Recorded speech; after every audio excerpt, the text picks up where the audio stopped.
Across the UK, online and on DAB. Access all radios. Talk Radio. Give it some lip. Talk Radio. Evening, dear listeners. Iain Lee, Talk Radio. Stuff to do and talk about video games. I saw two brilliant films. Well, one brilliant film and one quite good film. More of that and your phone calls after the news at 9:10. Late night, Iain Lee on Talk Radio. We have ways of making you talk.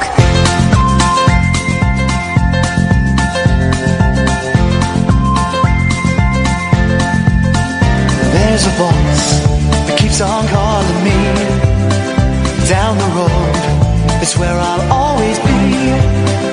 Every stop I make a new friend. Can't stay for long, just turn around and I'm gone again. Maybe tomorrow I'll wanna settle down. Until tomorrow I'll just keep moving on. Down this road that never seems to end. When new adventure lies just around the bend. So if you wanna join me for a while, just grab your hat, come travel light, that's hobo style. Maybe tomorrow I'll wanna settle down. Until tomorrow, the whole world is my home. So if you wanna join me for a while, just grab your hat, come travel light, that's hobo style. Maybe tomorrow I'll wanna settle down.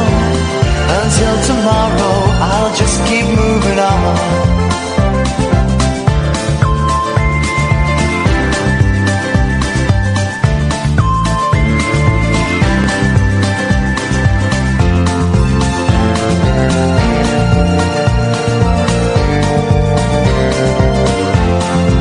Maybe tomorrow I'll wanna settle down.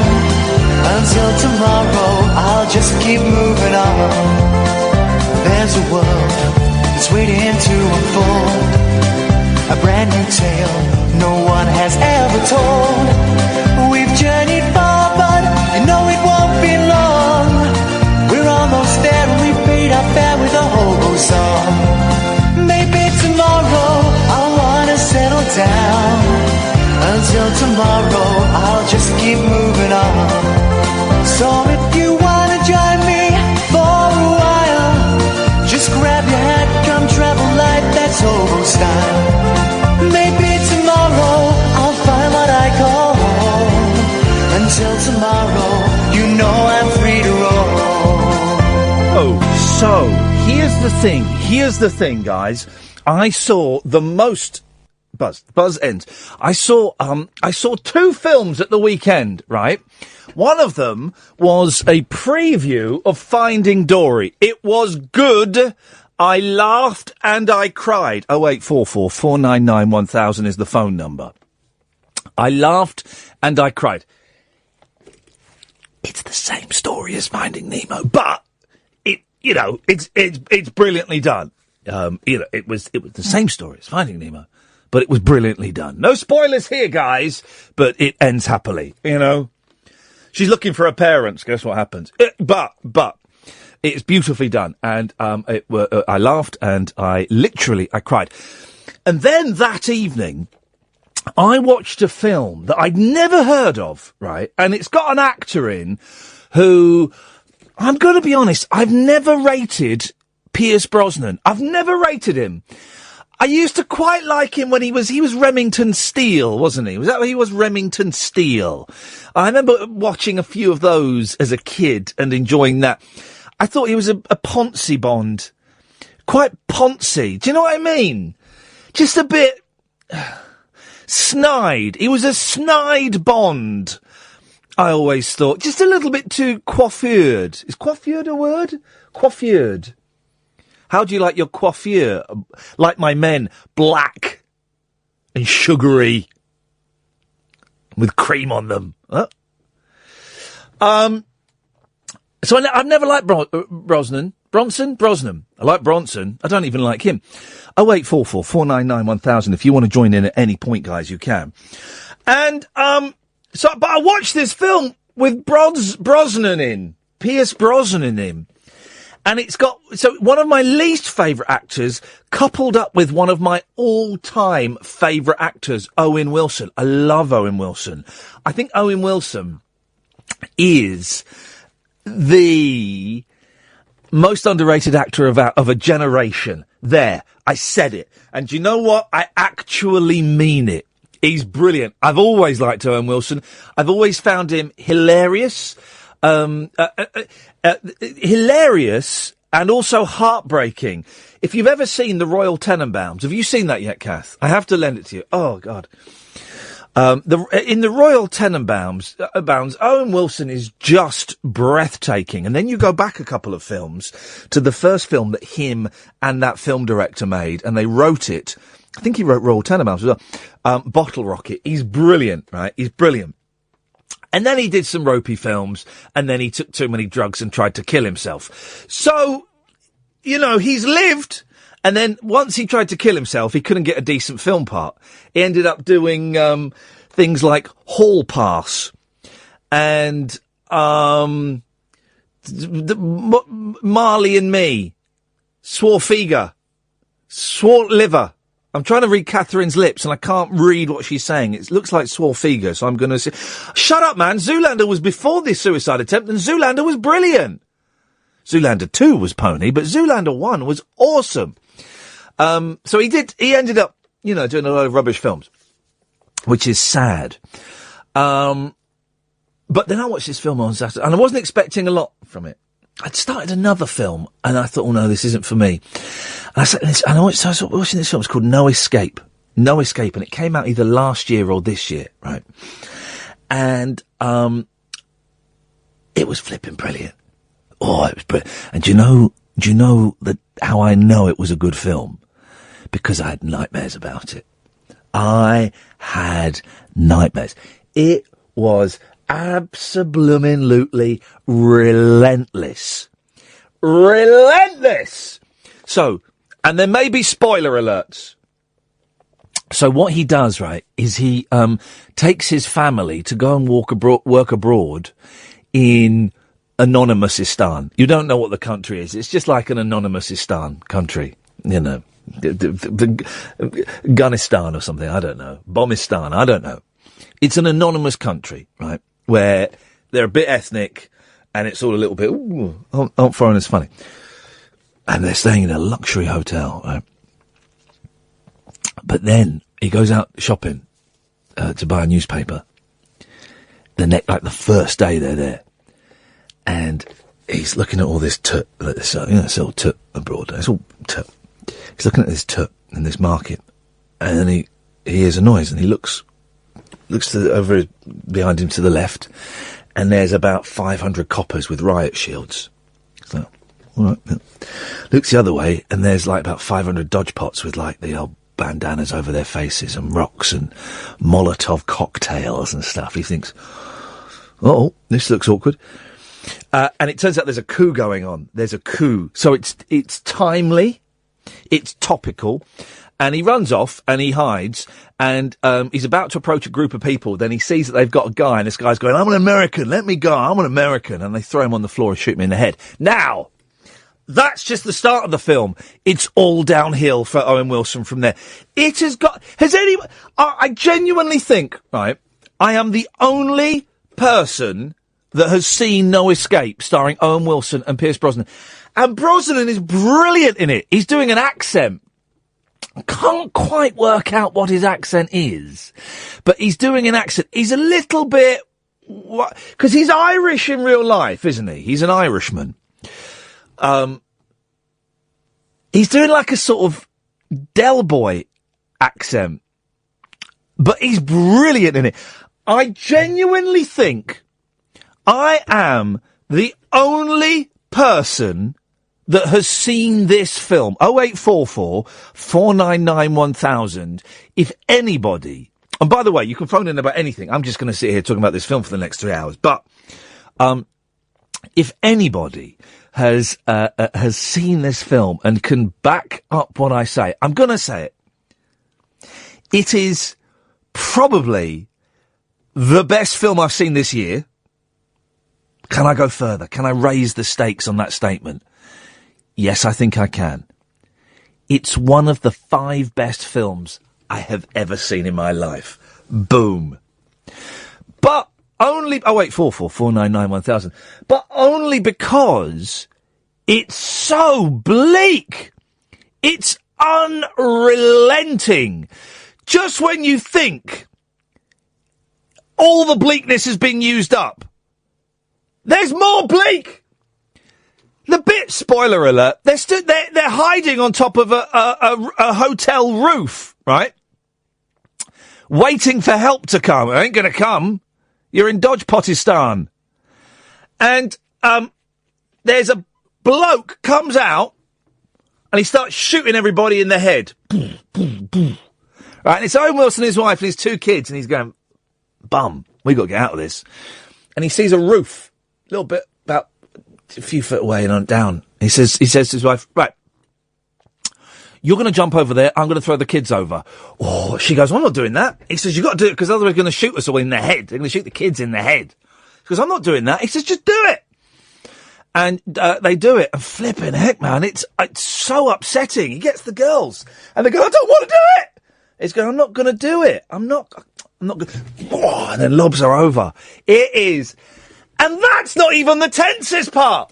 That bit, it's like, that's like, comparatively, that's like when Mary Poppins is singing A Spoonful of Sugar compared to the rest of the film. It is a bleak film. And it's interesting, right? So I want to celebrate this film, No Escape. And if you've seen it, 08444991000. I won't give any more spoilers.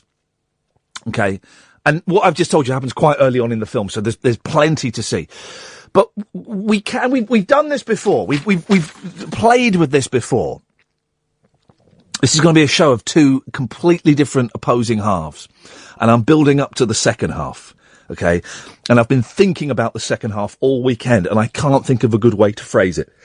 So it's going to be clumsy and awkward, but you can bear with me, right? 08444991000. Richard, I'll come to you in a minute, I promise. So, we're going to compile a list of bleak films. Threads, of course, is in there. There's any nuclear film. The Road, Threads, the one with Steve Guttenberg, I think it's called, not The Day After Tomorrow, that's the one about the ice. So we're going to compile a list of bleak films. 08444991000. And then,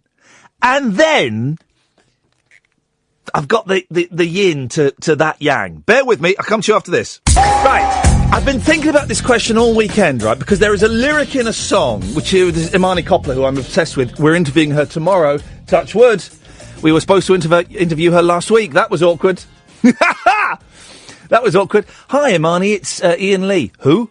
It's Iain Lee. We'd arranged to do an interview. Oh, shh. Oh, effing. Oh, shh. Oh, man, I effing forgot. I nearly swore then. I got confused with what words I was supposed to say. I nearly bleeped forgot. I could say that. It's just the other one. Oh, can you call back in an hour? I'm booking a flight to Asia. Can you call back in an hour? Yeah, sure. Not a problem, Imani. Call back in an hour. Hi, Imani, it's Iain Lee. Who? It's Iain Lee. Remember, I was supposed to interview you. Oh, I forgot. What do you want to talk about? Like your music and stuff. My head's not really there. Can we do it another day? Of course we can, because I think you're an absolute, literally, I think you're a genius. Think she is a genius. We're going to interview her tomorrow. We're going to pre-record it because it's going to be very, very sweary. I've heard her new album, which isn't out yet. It's hard work, but it's a masterpiece. It's an auto-tuned, sweary masterpiece. And the last song on it, the FaceTime Continuum, is just incredible. It's got the catchiest chorus ever. And the lyrics are, I unplugged your life support to find an outlet for my iPhone, and then you died. And then you died. It's brilliant. We'll talk to her tomorrow. But this question kind of pops up in this song, and it's the idea comes from this song, and I can't think of any way to ask it without sounding all hippy dippy hippie. I can't. There's no way of asking it. So I'm just going to ask it. How do we make the world a better place? And that's a genuine, serious question. How do we make the world a better place? And the line in the song, I can't quite remember it, but it's a riff on that. Be the change that you want the world to be, or whatever it is. Don't you keep mouthing stuff? I can't lip read. Type. Catherine's mouthing stuff, and as you may have just heard me say there, I can't lip read. We'll wait for the message to appear on the... Oh, I've not changed the screen, that's why. Hang on a second. There we go. Let's see what wisdom she has imparted. Be the change you want to see. Yeah. That's what I said. That's exactly what I said. I'll change it back to Jake Yapp in a minute. Be the change you want to see. And it got me thinking, right, the world sucks, doesn't it? And in the great scheme of things, even, Brexit doesn't seem that important anymore, does it? Really? The world, Hannah, Richard, Ben and Bruce, stay there. I promise I will come to you in a minute. It looks like I might have fader action on the go as well. 0844 499 1000. We call you back. The world sucks. I mean, Germany and France and Trump and Clinton and politics. And I was in London today and I felt a bit scared in London today because of everything that's been going on and all of this stuff, man. The world sucks. So this is a genuine, proper question, okay? I've got kids and I took the kids into London at the weekend and I wasn't scared, but part of me thought, I felt a little bit anxious. I knew that the odds were we were going to be completely fine, of course. In the great scheme of things, even with the attacks that happened in France, it's a tiny number of people in the great scheme of things, okay? But they are someone's kids and someone's husbands and someone's wives and someone's mums and, so it could happen. So how do we make the world a better place? And I don't mean, hey guys, how do we stop terrorism? Because you ain't going to stop it, I ain't going to stop it. And I don't quite know what I mean by that question. So I'm just going to put it out there like that and see if you can come back with anything. How do we make the world a better place? And can we compile a list of bleak films? I know, isn't it? Isn't it, though? 0844 499 1000. Let's go to Richard. Evening, Richard. Yeah, I'm on. How's it going? Yeah, good, thank you, Richard. First things first. I apologise for about 3 weeks ago, man, when I phoned up. Do you remember the Jackie Chan night? No. Do you remember you said, who's your biggest hero? And you said Jackie Chan. Oh, yeah. Greatest living man, yes. That was the night of Brexit, if you remember. I don't remember it better than me. Why? What happened, though? Are you apologising for Brexit? I remember it better than you because my daughter bloody recorded it and said, Dad, you're such a tit. Oh. Next day, do you know what I mean? What did you do? Anyway, many points. Hang on a minute. We're in no rush. Sorry. This is a late night radio show. We can take as long as we want. What did you do that warranted humiliation from your daughter? I was the scouser sat in the back garden watching me fish, talking about Jackie Chan. Jumping them through a ladder. Remember? I do remember, yeah. The fourth call, I was like, right, idiot, he's way too drunk. So, that was my first point. Apologising. Well, thank you for apologising. Point, yeah, go on. Is Piers Brosnan way too off himself. Totally correct. Yeah. Third point, Owen Wilson was superb in Armageddon. And he's a good actor, and he's a solid actor. And behind Shanghai Nights. Shanghai Nights, Jackie Chan. You get me now. I do get you. And he was also good. Was he in Behind Enemy Lines as well? He was. Yeah, I think he's a good actor. And right, my fourth point. Yes. Is Brexit and all that bollocks, right? Yeah, steady on. My old. Yeah, well, yeah. Apologies, we didn't done that. Apologies if anyone was Apologies if I've got faders now, so I can do this. Apologies if anyone was offended by the category C. Yes, carry on. Sorry. Just a. Are you drunk now? Anyway, Trump and Boris. Can you imagine that? Yeah. And you're talking about New World Order and all that. It's going to happen. Here's my prediction. I teach survivalism. Bushcraft and stuff like that. Survivalism. It's going to come to that one day, mate. You teach boozism. Seriously. It's going to come to that one day, bro. Teach it alcoholism. really is. Yes. Here's my prediction. It's going to be President Trump. It's going to happen. And everyone from one scary thing. Everyone from day one was going, "Oh, it won't happen." I'm trying to, but I keep getting, the picture keeps getting interrupted by someone jumping in front of my train of thought. But you picture it and describe it to me, Richard. Am I what? Yes. So, it's gonna happen, and everybody was saying, it won't happen, America's too sensible. No, it's gonna happen, Hillary guys! hasn't got a chance, mate. Yeah.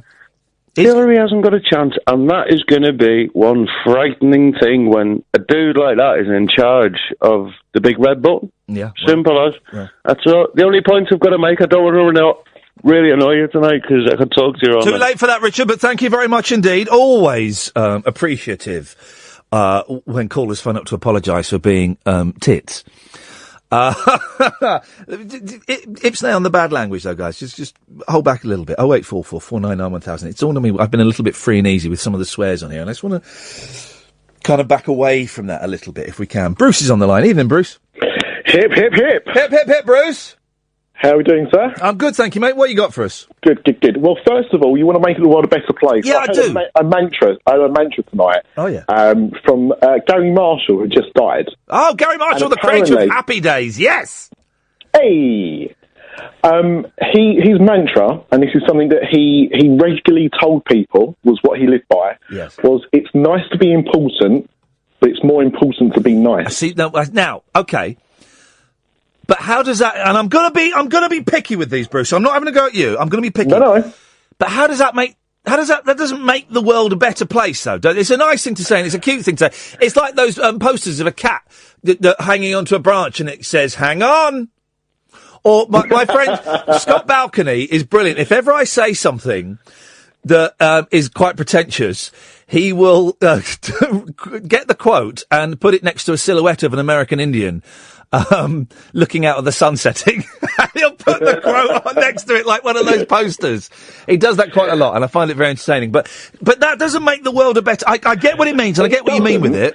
Yeah, I mean, you're right, it doesn't. But I think that what you've got to think about with these kind of things is it's people power, I think. Yeah. I mean, there's not one thing that's going to make the world a better place, but it's the small steps, and it's doing those little tiny things that can have a bigger impact. Here's a practical thing, right? Yeah. Gary Marshall, that phrase, okay, that's cool. But Gary Marshall made Happy Days. That made the world a better place for a little bit. For about 3 seasons, then it got stupid. So that's a practical...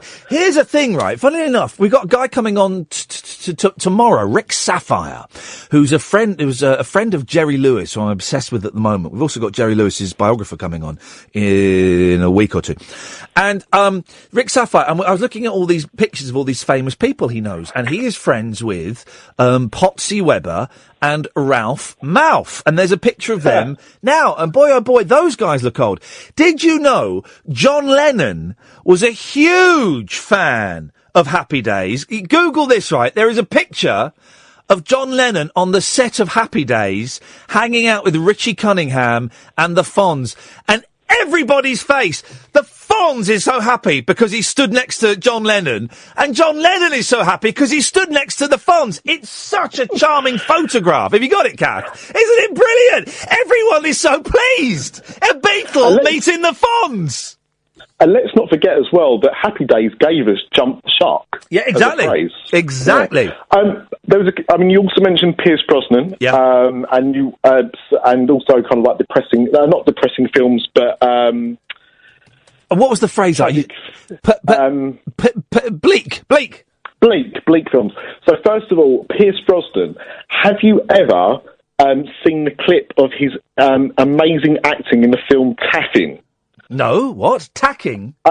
Taffin. Taffin. No, I if haven't. you go on I would play the audio because I've got it, but it would sound better if you play it. It's on YouTube. Right. If you type Taffin and you shouldn't be living here, but phrase you shouldn't be living here, it's a 15-second clip, and it's the best acting you'll ever hear in your life. Hang on a second. We've been promised the best acting I'm ever going to hear in my life. So we'll let hang on a minute. Taffin, you shouldn't... there we go. It comes up. There we go. Let's have a little look. Here we go. little clip of tactics. What goes on in this town is none of your business. As long as I'm living here, it is. Then maybe you shouldn't be living here! Well, that's Now. easily fixed. Don't tell me that wasn't Oscar-worthy. Is he... Was Brosnan... He was in the Lawnmower Man as well, wasn't he? He was. He was Yeah, the scientist that made Jeff Daniels not be mentally challenged Jeff anymore. Jeff Fahey. Jeff Fahey, that was it. Well, hang on, what was Jeff Daniels in? Was he in Lawnmower Man 2? No, Jeff Daniels was in Dumb and Dumber. Oh, I'm thinking... I've got... yes, I am picturing Jeff Daniels' Dumb and Dumber character putting on the virtual reality mask in The Lawnmower Man. Okay, well done. I interviewed Jeff Fahey and I hugged him. Of course, lost. Yeah, I hugged him and thanked him for The Lawnmower Man because it truly is a work of inspired, insipid genius. Indeed. And not too bleak, I'd say. But for a bleak film, two come to mind. The first one is another Stephen King film, funny enough, The Mist. Yeah. Now, I've said I confuse the Mist is I confuse it with The Fog. The Mist is the one where they're in a supermarket. No. Well, hang on a minute. That's Dawn of the Dead. No, there's one where they're in a supermarket. I know because I saw it in New York City. They're in a supermarket and there's all these monsters outside, and one of them goes with a bit of rope tied around him and goes to walk out into the mist, and then the rope goes funny and they pull it back. There's only half of a man there. I think you're right, actually. Yeah, I am right. It's been a while since I saw it. And the other film that always comes to mind in these conversations, not the remake, because I've not seen that, I refuse to, but the original Old Boy. Oh boy, now, would I call that bleak? I mean, well, it's a bloke who gets put in solitary confinement for 10 years. Yeah, he gets put in solitary confinement for 10 years. He doesn't know why. It is, it's brilliant. I'm not going to allow it, Bruce, in the bleak Hall of Fame, I'm afraid. I'm going to be strict tonight. Here's the thing, guys. I've been too soft and, Ben and Anna, stay there. We'll come to you next. 0844 499 1000. I've been too bleak. No, hang on a minute. Let me rewind. I've been too liberal and weak with you guys, and I'm going to start challenging you a little bit more. So we want bleak films. I'm not going to include Old Boy in bleak. It's good. It's a good film. Brilliant film. What are we talking about? Bleak films. How do we make the world better? It's a genuine question. And we seem to have gone off on a Pierce Brosnan tip. I'm happy to indulge that. 0844 499 1000. We will call you back. 0844 499 1000. Catherine says, Klaxon, this is Adam Buxton shtick. It's a phony show, guys. It's a phony show. What comes up... I'm sure Adam Buxton is not the only person to have played that clip, right?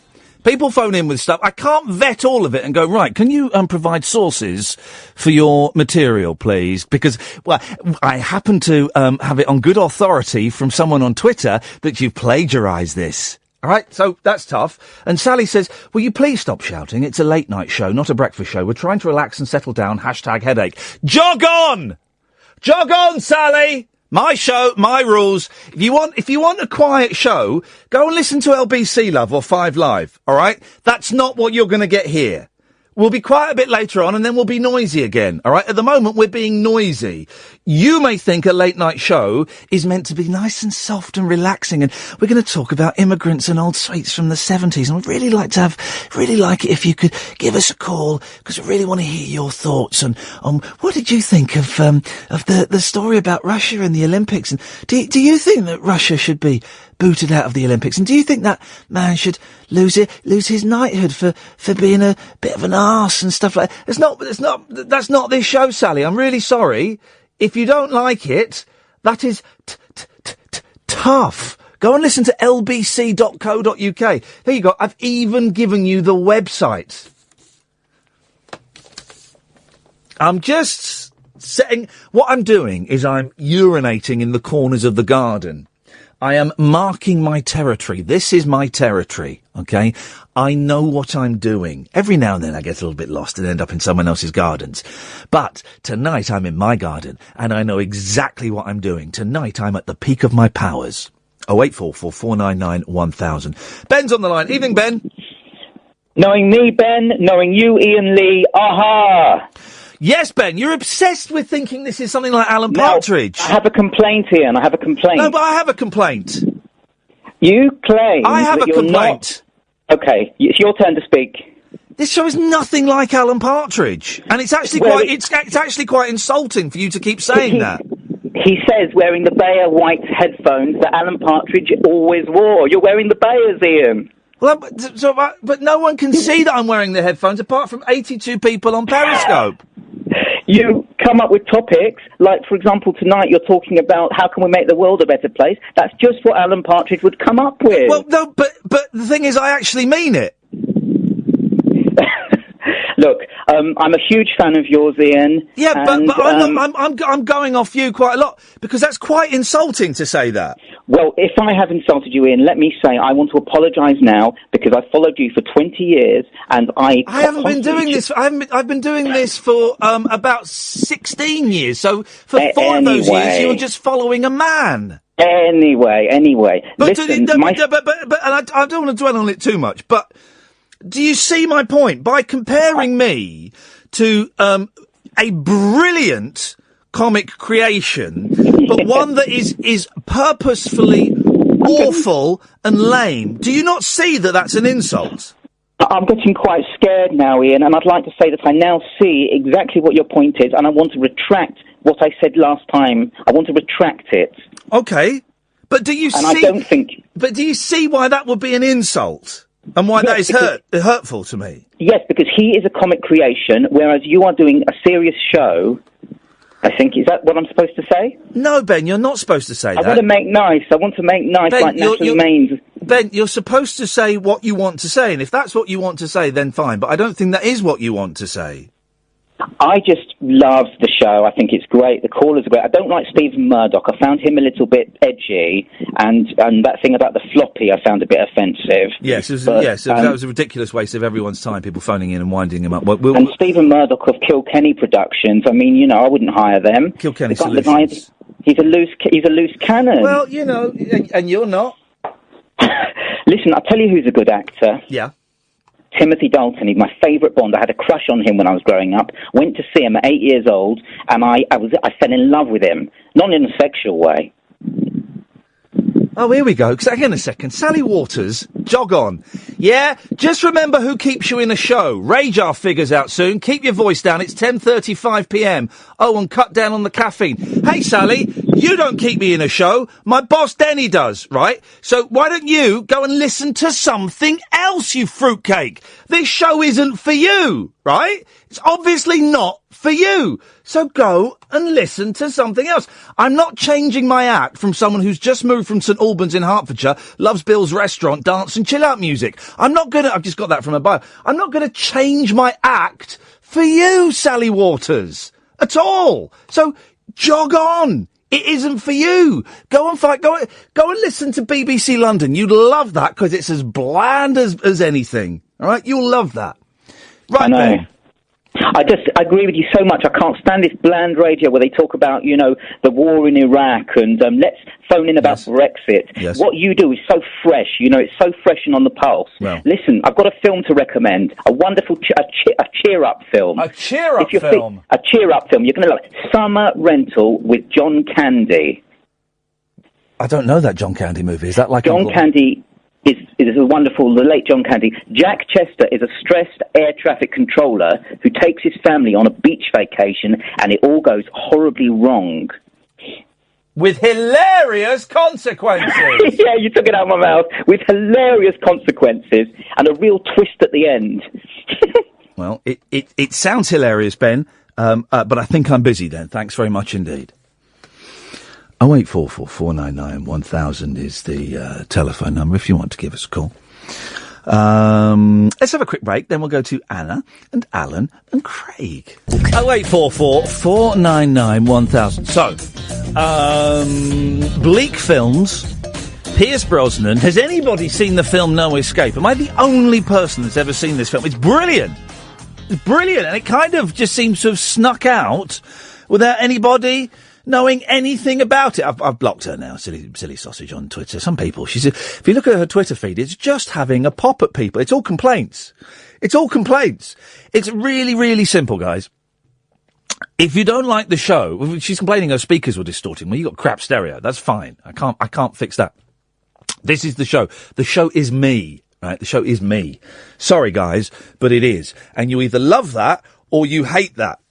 And if you're not digging it, honestly, lbc.co.uk, there's 5 Live, there's all these places that'll be doing nice, gentle shows at 11:15 at night where people getting ready to get into their beds can get all tucked up and nice and snuggly PPIs and just getting ready for the night as we have the midnight mumbling hour, and we invite you to call in with your thoughts on Sir Philip Green and whether he should lose his knighthood and whether he should be allowed to take part in the Rio Olympics.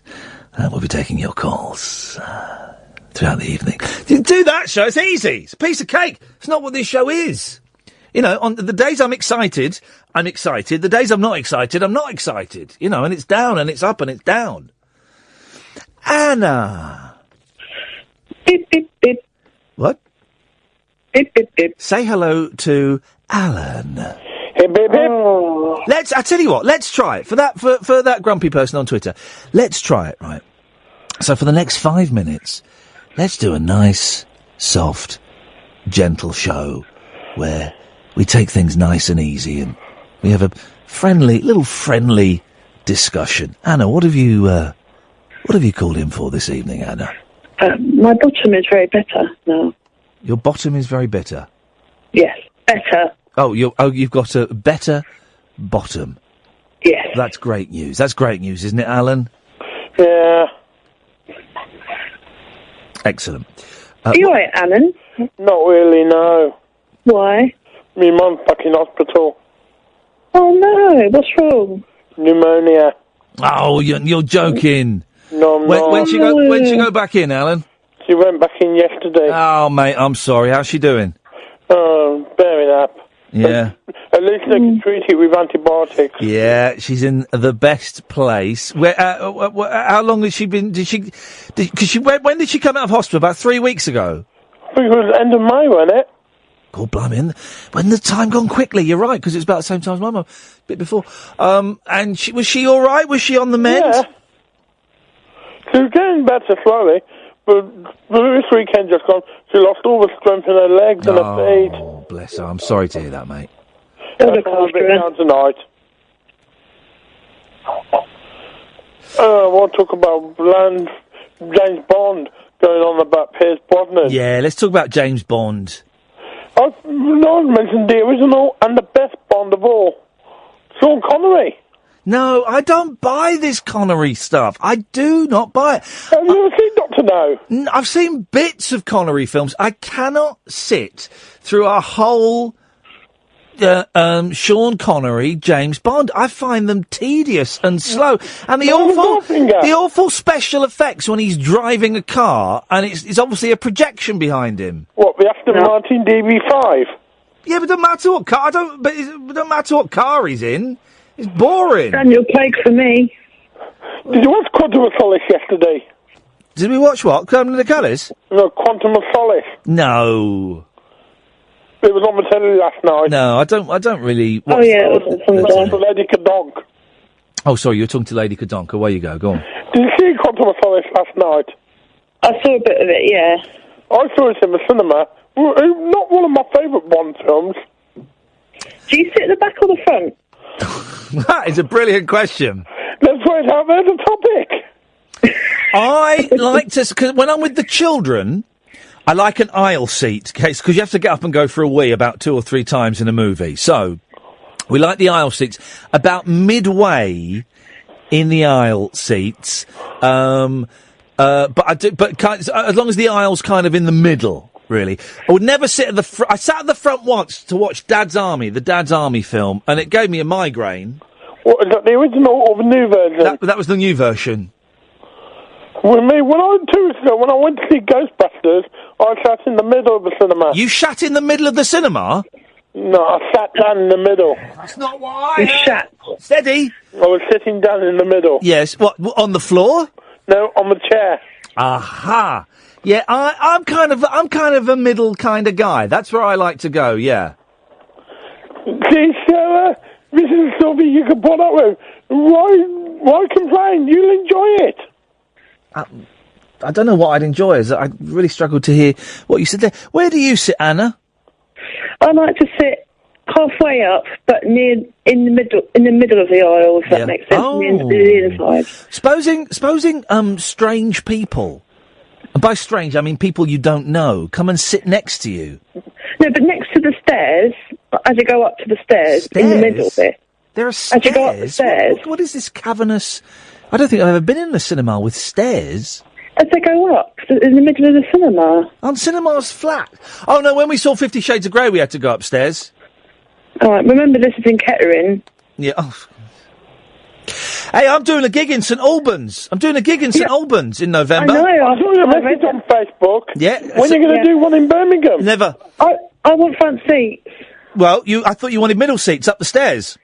I'm doing a gig. It's going to be, I don't know what exact date yet. It's on a Sunday. I think it's like the second Sunday in November at a comedy club in St Albans. I'm doing Iain Lee versus Radio one more time, guys. Is Kath going to be there? I don't know. Let's ask. Kath, you going to be there? She's flicking her fingers at me, so I'm guessing that means she wants to know the dates. Yes. Yeah. Can I touch your beard? No, you can't. Oh. I'm trying to grow a beard. You're trying to grow a beard? Yeah. Okay, well, that's great news, Alan. Thanks for calling. Thank you. I hope Mum gets better. Bye. Oh, he got cut off before I said that, but I've got film. Yeah, go on. Is it bleak? Yeah, to me. 2012. Oh, no. What, the Olympics? The film. Oh, no, the film with John Cusack. I have no idea what the actor's name is. What? But, How can you not know John Cusack? He's brilliant. I keep forgetting their name. But it is a bleak film. It's not bleak. Yes, it is. It's not. I remember I saw 2012 at the cinema, and bizarrely I think it came out in 2009, didn't it? And at the time I said, this is the greatest film ever made. Hollywood, you can shut shop now, you'll never top this. And I don't think they have topped it. I think 2012, it's a little bit too long, but it's brilliant. The bit where he's driving that big, long, stretch limo, and the ground is open, there's a chasm opening up behind him. The bit where the bloke's playing American football and he's running with the ball, and then the ground's, the big crack opens in the ground. Oh, it's beautiful. They are good graphics. It's a comedy. Yeah. And the other one that I thought was quite bleak was I Am Legend. I don't think that is bleak. I mean, that's just apocalyptic. But I wouldn't say that was bleak, I Am Legend. I mean, I would say it was boring. I remember watching it being very bored by it. But, no, I'm not going to put it in, unless someone phones in and overrules me. I'm not going to put I Am Legend in as a bleak film. I mean, have you seen No Escape? No. Oh man, it's bleak. It is. Ray probably has. Oh God. I want someone else who's seen it to phone in so I can talk about the bit with the gun pointing at Owen Wilson.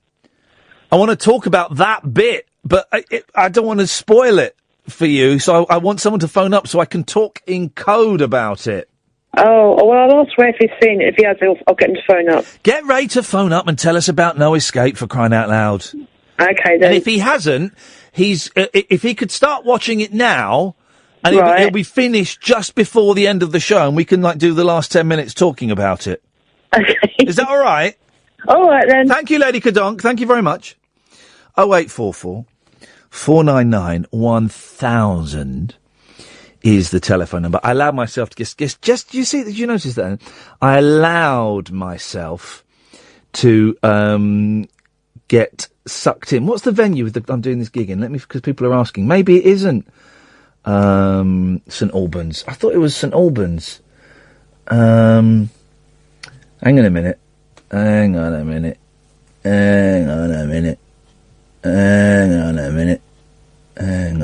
It's Happy Shark is the place, but is that a place?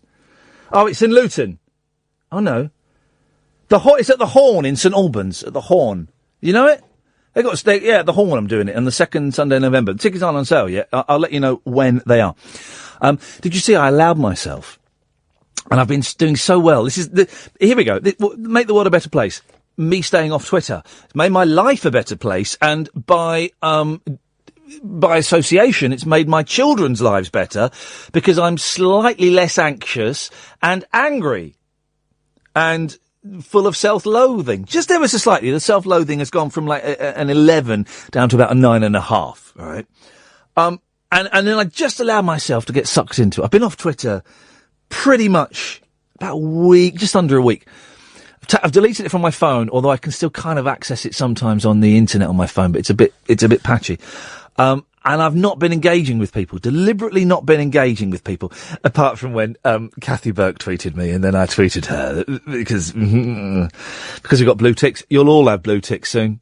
I won't know. Limmy's being hilarious about the blue ticks on Twitter. He's outraged that normal people will be verified, and rightly so. We worked long and hard to earn those blue ticks. So my life has become better, and therefore kind of the world around me has seemed better, because I've been off Twitter, because I've not been engaging on Twitter. And look, I just started engaging just this evening, and it's made me feel lousy. Isn't that interesting? Isn't there a lesson to be learnt from that? I do think, Gatford and Craig, stay there. I'll probably come to you after the news. 0844 499 1000, by the way, is an excellent time to call. You'll speak to Catherine. She will call you back. She's only here for 2 more days, and then she's getting Murdocked. It's been great working with you. Sorry it didn't work out. Yeah, you do that to Mr. Murdoch. And I don't really use Facebook. I have a page, facebook.com/Iain Lee, if you want to go and hang out there. And I post bits and pieces on there. Oh, I had a weird... Thank you for reminding me. I had a weird thing on Facebook. Now, last week, and I can't see this gentleman's name because we've blocked each other, but last week, someone called in about a boxer, and I can't remember his name, Paul something, right? I don't remember his name. And I think we were polite about the boxer, and I looked up a YouTube video, and I watched it, and I think we joked a little bit, but I think we were polite about the boxer. The caller certainly was, and I think I was. Well, this person got in touch with me and sent me a message via my Facebook page. I'll read it to you. Why was you calling me on your show last night? I bet you have never been in a ring. Now, whenever I've argued with boxers before, they've always... at some point said, I bet you've never been in a ring, or how about we discuss this in a ring? Well, no, how about we discuss this with words, my weapon of choice? I bet you have never been in a ring. Right, what's that got to do with anything? But think it's okay to call me. You should not let drunks on your show mentioning my name. I have not consented to someone ringing up talking about me. Huh? This guy's a boxer. He's in the public arena. I replied, did you hear what was said? Please don't let anyone talk about me on live radio. Please, I don't listen to radio. I'm putting in the punctuation for him, by the way. Maybe he was typing in a hurry. I replied, right, so you don't know what was said. My next reply was a little bit naughty. You know Monday's show is this now. Last night, someone rang up talking about me on your show. I don't want my name or myself spoken about on live radio again. Don't be a boxer. Sorry, mate, that's not how it works. You don't know what was said, do you? Anyway, I'm busy. Have a great evening. If someone rings up about me again, I will be contacting your bosses. My reply was, I won't tell you how to do your job. You won't tell me how to do mine. Bye-bye, Paul. And he's blocked me now, so I can't even see who it is. And I just thought that was, that came from nothing. As far as I remember, the conversation was very pleasant about the gentleman. And a caller was phoning up to say that he was a good boxer, and I was kind of mocking a little bit and said, oh, he's a short fella. But that was it. And he's a boxer. He boxes in public. It's public domain. And it's got me thinking that far from uniting people and bringing people together, it does do that to a certain extent, the internet. But mainly it's divisive and it allows for aggression, and it thrives on aggression. So, simple question, tricky answer. How do we make the world a better place? 0844 499 1000. Talk Radio. For a Monday, it's not a bad start. First hour of the show. Sparky, I would say. So, what are we talking about? The film No Escape. There must be somebody else who's seen this masterpiece. It's so tense. Pierce Brosnan, bleak films, and how do we make the world a better place? I'm Iain Lee. This is Talk Radio. Late night, Iain Lee on Talk Radio. We have ways of making you talk. Well, I'm not the kind to kiss and tell, but I've been seen with Farrah. I've never been with anything less than a 9. So fine, I've been on fire with Sally Field, gone past with a girl named Bo, but somehow they just don't end up as mine. It's a death-defying life I lead. I take my chances. I die for living in the movies and TV. But the hardest thing I ever do is watch my leading ladies kiss some other guy while I'm bandaging my knee. I might fall from a tall building, I might roll a brand new car, 'cause I'm the unknown stuntman that made Redford such a star.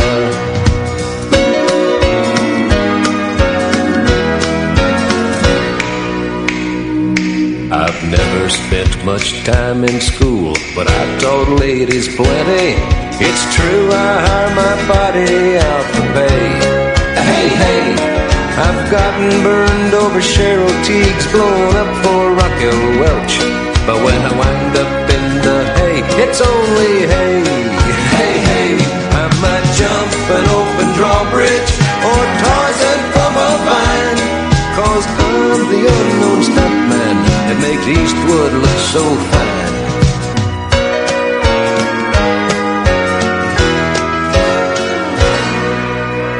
0844 499 1000. So, I'm backing away from Twitter, and already I feel better again. It's a negative force. It's like what I'm trying to, hang on a second, I'm trying to think of, what are the things that feed off bad energy? It's from a film. It's not a real thing, obviously. There's well, poltergeists. They're real. Well, they feed off negative energy, don't they? The more well, don't they feed off teenage girls reaching puberty? That's what they feed off of. Ooh, dirty poltergeists.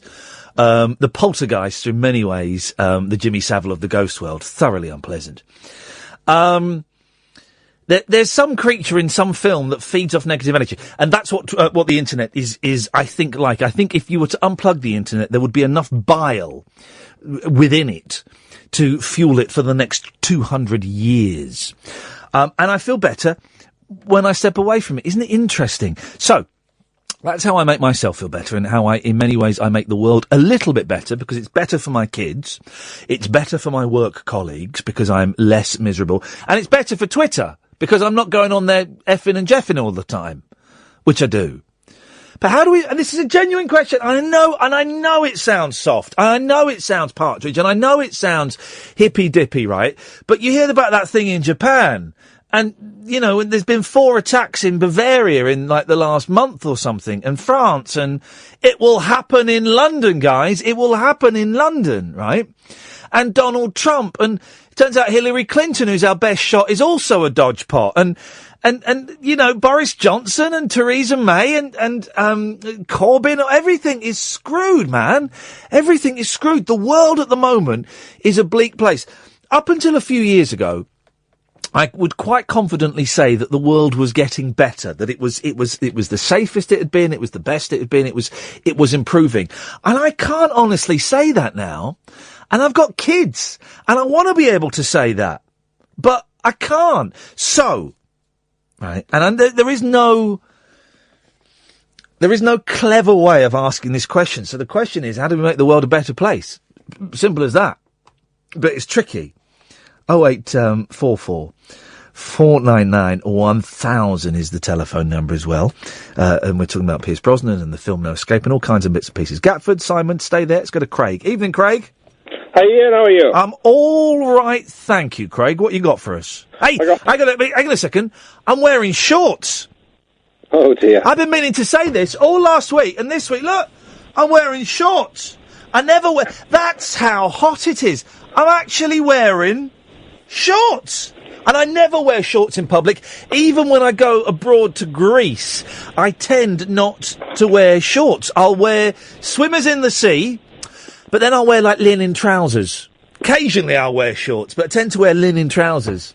And I've been in London this weekend I'm in a workplace wearing shorts. That's unhygienic.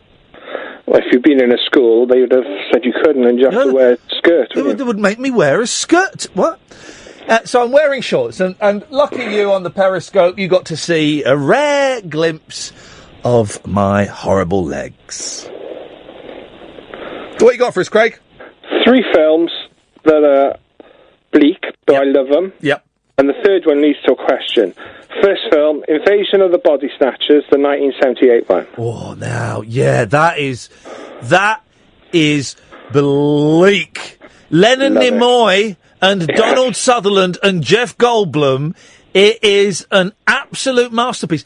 It's kind of a lost classic, that film, because people normally refer to the 1960 version, 58, something like that, the black and white version, which is a great, probably about 57 maybe. It's a great film, but the 70s one is so slow and so, claustrophobic, isn't it? Claustrophobic, that's exactly the word I'm looking for. Claustrophobic. And the bit at the end, if I got it from this, spoiler alert, guys, when I think it's Leonard, they all get separated, and then it's months later, and Leonard Nimoy, I think, finds Donald Sutherland, and he goes up to him and goes, "Oh, thank God I found you. I thought I'd lost you." And Donald Sutherland looks at him, points at him, and goes, "Ah!" And that means he's one of them. He's one of them. Oh, God, it's great. Just go to sleep. Just go to sleep and let it happen. It was the girl, but that was cool. She went up to Donald Sutherland. Say that again? It was the girl in it that met Donald Sutherland. Oh, was it the girl? It was the girl, was it? Right, yeah. Yeah, I mean, a great film. A great film, and brilliant to see. People forget that Leonard Nimoy, right, was a flipping great actor. He did like theatre and all this stuff. And I just saw a trailer last week for a new documentary about Leonard Nimoy by one of his sons, who looks exactly like a Leonard Nimoy. It's the weirdest thing. And it looks absolutely incredible, this documentary. I cannot wait to see it. Here's 2 films I want to see, right? And I tried to find them, and I couldn't. The Leonard Nimoy documentary, and there's another documentary out called Wiener, about this guy, this American politician, who got busted for sending pictures of his name's Wiener, right? And he got busted for sending pictures of his penis to some voters. That was his name as well, wasn't it? His name is Wiener, yeah. So, you know, people working here should take note. He sent a picture to his to a voter, and it was a big scandal, and he lost his job.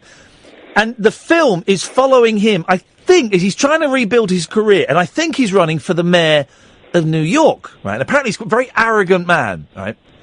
And midway through the film, another scandal breaks, and apparently it is an incredible film, and it's made because of his arrogance, the arrogance of the man.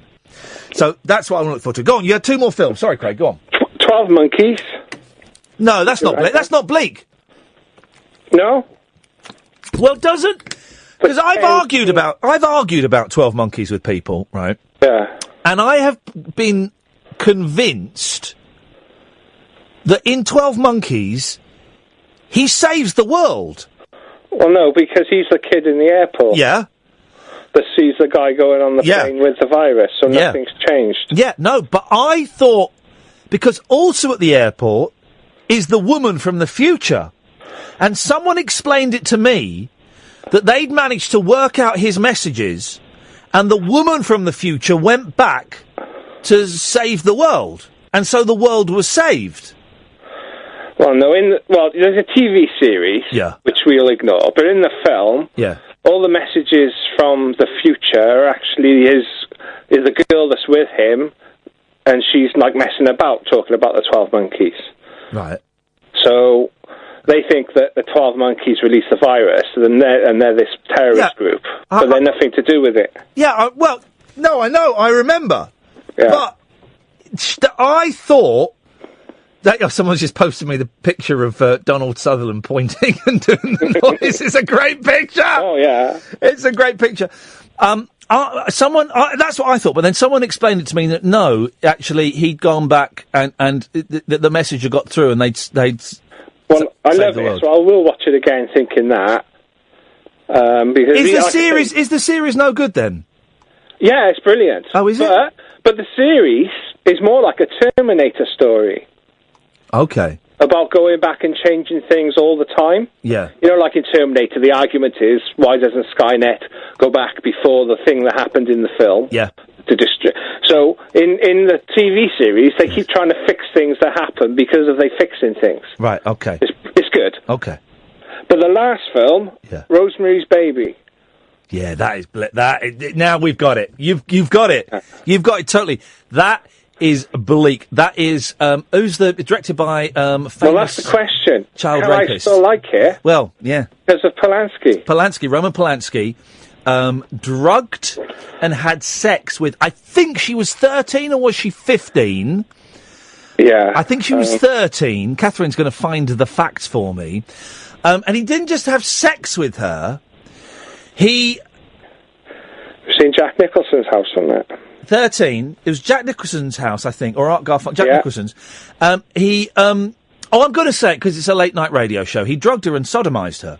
Yeah. And then when it all got a little bit messy, he fled the country and, of course, refuses to go back. Now, I know people that have worked with Roman Polanski that have been, that jumped at the chance to be in a Roman Polanski film. Yeah, there's famous people now defending him. Defending him. But and I think, he's admitted that he did it. So it's not even, he's admitted he did it. So it's not even a did he or didn't he? Yeah, he did. And he's not served the time, so he's still not paid the debt to society either. He's a weird one, Polanski. I don't think. He hasn't done a decent film in a long, long time. I don't think. Rosemary's Baby was excellent. That was probably the best of his films. He did the Lesbian Vampire Killers, didn't he? The first one, not the one with Courtney. Yeah, Vampires. And a tragic and sad life, of course. But he raped a 13-year-old girl. So that's. Because what's her name? Victoria Coren Mitchell did a documentary about Bohemian. What does it mean to be Bohemian? Oh, right. And in one of them, there was an artist who famous artist in the past, don't even know his name. Yeah. But his art is well recognised, but some of it was of a daughter of his that he molested. And it was separating the art from the person. Yeah. Yeah. And there was arguments. She says that she couldn't have a piece of art, but there was people there saying they could. Well, this is the thing. We've touched upon this here, and I keep going back to it. The kind of obvious example of that is Gary Glitter. Yeah. And I spoke to a lot of Gary Glitter fans. I was working on something I never quite saw through, but I will see it through one day. And they say they can separate Paul Gadd, the paedophile, from Gary Glitter, the rock star. And I said, well, yeah, but they're the same person. But yeah, I do like listening to Gary Glitter songs. Yeah. But I don't condone his heinous crimes. With that, there's a bit in John Peel's autobiography about how he thought a 15-year-old girl was pregnant. Well, sex with a 15-year-old girl in America. And there was kind of... they tried to turn that into a huge scandal after he died, because the BBC had just named the radio block of Broadcasting House the John Peel building, and there was a kind of furore, and the press tried to turn it into a Savile type thing, and it never ignited, because I think it was one girl, but we all kind of went, Oh, but it's John Peel and it was the 60s. Well, that's the thing. Is it the artist itself that makes you judge? And I'm not saying I don't know where I stand because, there's Phil Spector, he's in prison for murder. Yeah. But his songs are great, the ones he produced. Yeah, his songs are brilliant. Craig, I've got to move on because I'm late and there's loads of people calling in. 0844 499 1000. It was funny with the John Peel thing. We all kind of, when it was announced, all of us who like John Peel kind of held our breaths and went, make it go away. And it did go away. And it's in his autobiography. And he had sex with a 15-year-old girl in the States, and I think he says we didn't, ask for birth certificates and stuff like that. And everyone went, oh, but it's John Peel, and it was the 60s, and it was only one. Does that make a difference? Not really, no. 0844 499 1000. 0844 499 1000 is the phone number. Gatford!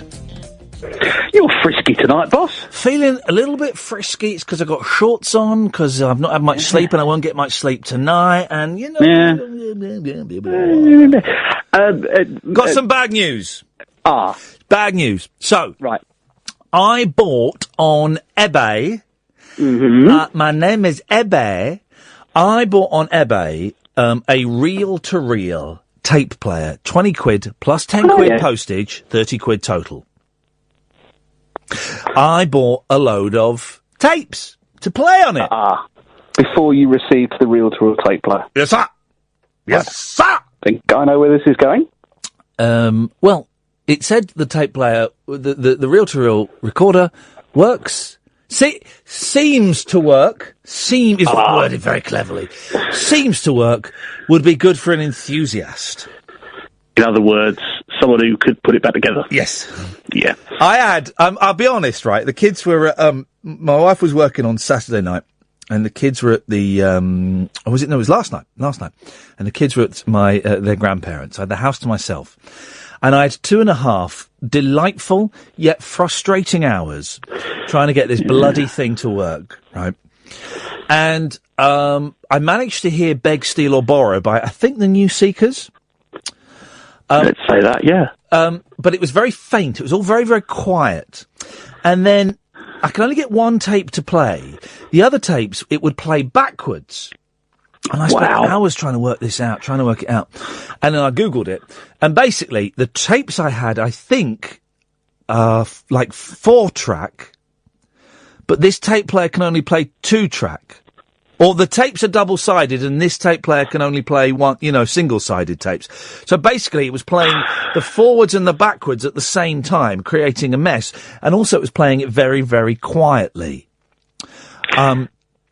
And then I looked, and I noticed the tape heads and the soft. It's getting geeky, guys. Yeah. The soft brush part that pushes the tape onto the tape heads, it was missing, and basically it was all knackered. And then I touched a bit, and then I took the top off, and I touched a bit with a knife, and it sparked, and it sent me flying across the room. And I cursed and I swore, and I phoned up my friend Watco, and he couldn't fix it. And I thought, well, he normally can. That's 45 quid, including the tapes I've wasted. Yeah. But it was a fun Sunday night, I'm sure. I loved it.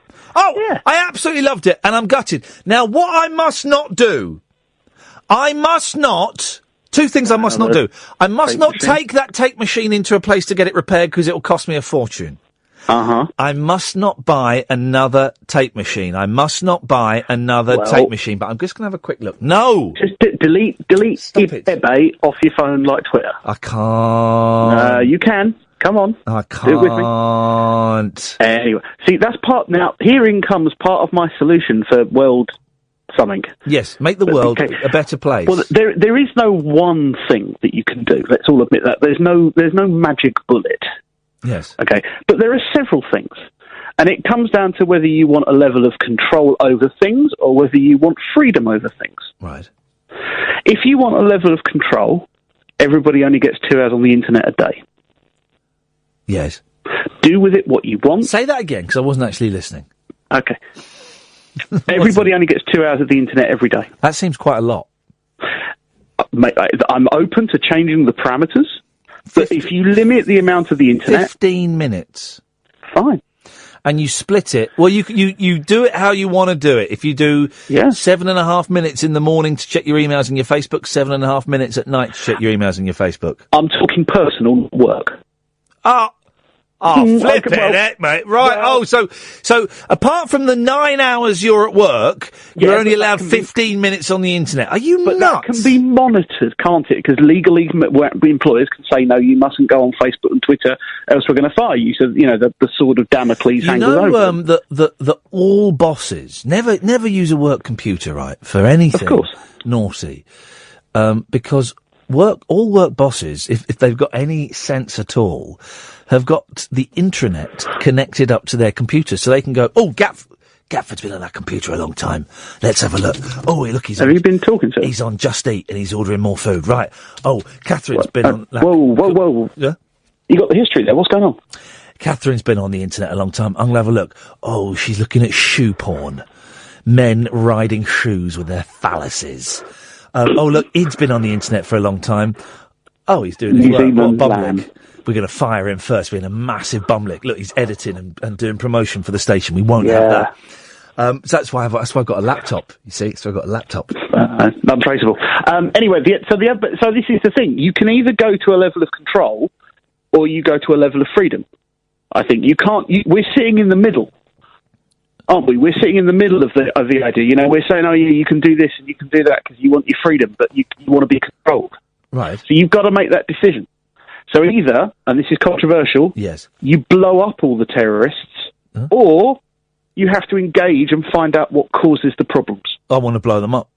Fine, then blow them up. You've got to do one or the other. You can't sit in the middle. All the suicide bombers, right? Can't we have a suicide bomber amnesty? This idea is just coming to my head right now, so if it's ill thought out, I apologise, but I think indulge me, right?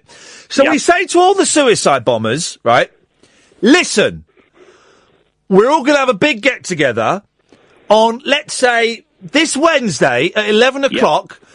All the suicide bombers, we won't arrest you. We won't arrest your family. Won't do none of that. Why don't you all go to Trafalgar Square with your vests and your backpacks, right? So nobody goes to Trafalgar Square apart from the suicide bombers. So they're all there and we film it and they get their message across, all that. We see all their faces and all that. And we make really slick videos for them and stuff. So they got all that. And then they just blow themselves up. And it's only them that they're blowing up. Would that work? I don't know. It's good. There's something in that. There's something in it, in sort of allowing them to do it in a controlled environment where only they get hurt. That's not quite an amnesty then, because an amnesty is like a gun amnesty where you turn up and you give your guns in and they don't prosecute and they don't. Well, they would be giving the bombs up, but they would be wearing them. I don't know. There's something in it. So I'm imagining actually that the death of the infidel is a significant part of what they do. But I don't know. There's something in it. Those people really are. They really do upset me. Really, they have got to you. I can tell that. Yeah, they have got to. Now let me come on to my bleak film. Before I do that, cinema position, row C, far right hand side, because I've got bad hearing in my right ear. Yes. So I want to sit with the cinema sound to my left. Okay. And 3 rows back. Because, being a bit tall, you can kind of handle the neck position. Yeah. I've given that some thought. Eternal Sunshine of the Spotless Mind. Yeah. Oh, no, bleak no, it's not. Film. Do you know what bleak means? Yeah. Depressing. No, it's not bleak. It's optimistic and hopeful. No. And they fall in love again at the end. Yeah, but that's not what's going to work for them. Spoiler alert. Look at the history. It's going to repeat itself. It's bleak. It's not bleak. You're not... Right, get off. Go on, go away. It's not bleak. Someone has texted in. You can text 87222. Start your text with the word talk. Cost 25 pence plus your normal sending charge. Simon and Rocky say they'll come to you in a minute. You work for a radio station. Do you mean to say there isn't a tech engineer who can't fix the tape machine or know somebody who can? Well, yeah, but we work at a radio station in the year 2016. It's not 1983. So, no. There's nobody... if I had problems with the computer or problems with the studio, I go to them, or the touch screen wasn't working, but you go to them with a reel-to-reel, even then, but you're not going to go to them with a reel-to-reel. They go, what is that? It's a reel-to-reel. They'll be younger than me. It'll be a kid. It'll be like a 22-year-old there. So, no. But basically, I've bought a pup, and I'm gutted. But buy cheap, buy twice. You see, that's the thing. Buy cheap, buy twice. I really thought I got a nice little bargain there. And I bought this thing that is knackered. And I imagine, and people are tweeting me help on online, I imagine that it would just cost way too much to get it fixed. Really.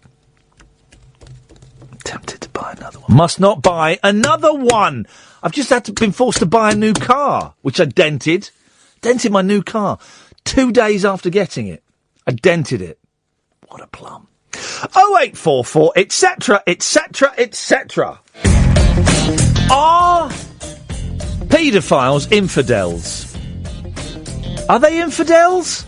I would have thought so, because maybe we can work... I'm still thinking this idea on, like, an amnesty on these... honestly... I was in London with the kids, and for the first time ever, not the first time ever, actually, the second time, the first time was when I went into London after 7/7, the first time. I was looking around, feeling not massively tense. I mean, if I felt tense, I wouldn't have taken the boys to Disney headquarters and then into central London and then to the Science Museum. So obviously I wasn't that. But, feeling a little bit ready to pick them up and run. Do you know what I mean? And, I don't know. It's weird, isn't it? 0844 499 1000 is the telephone number. We call you back. Catherine, a little bit of politics there. Well done. I'm not reading what you just wrote. I'm not reading that. No, I'm not getting involved. But then we're in danger of turning into the Ian Collins show if I read, I'm not reading that. Flip it. You're supposed to be the voice of reason. I'm glad you're getting Murdocked off. Simon's on the line. Good evening, Simon. Hip, hip, hip. Hip, hip, hip. Simon, what you got for us, boss? I got a couple of things. I've seen No Escape. Oh, what did you think? Well, before I watched it, I was a bit worried because I've only ever seen him in, like, comedies. So he's always been a comedy actor to me. Yep.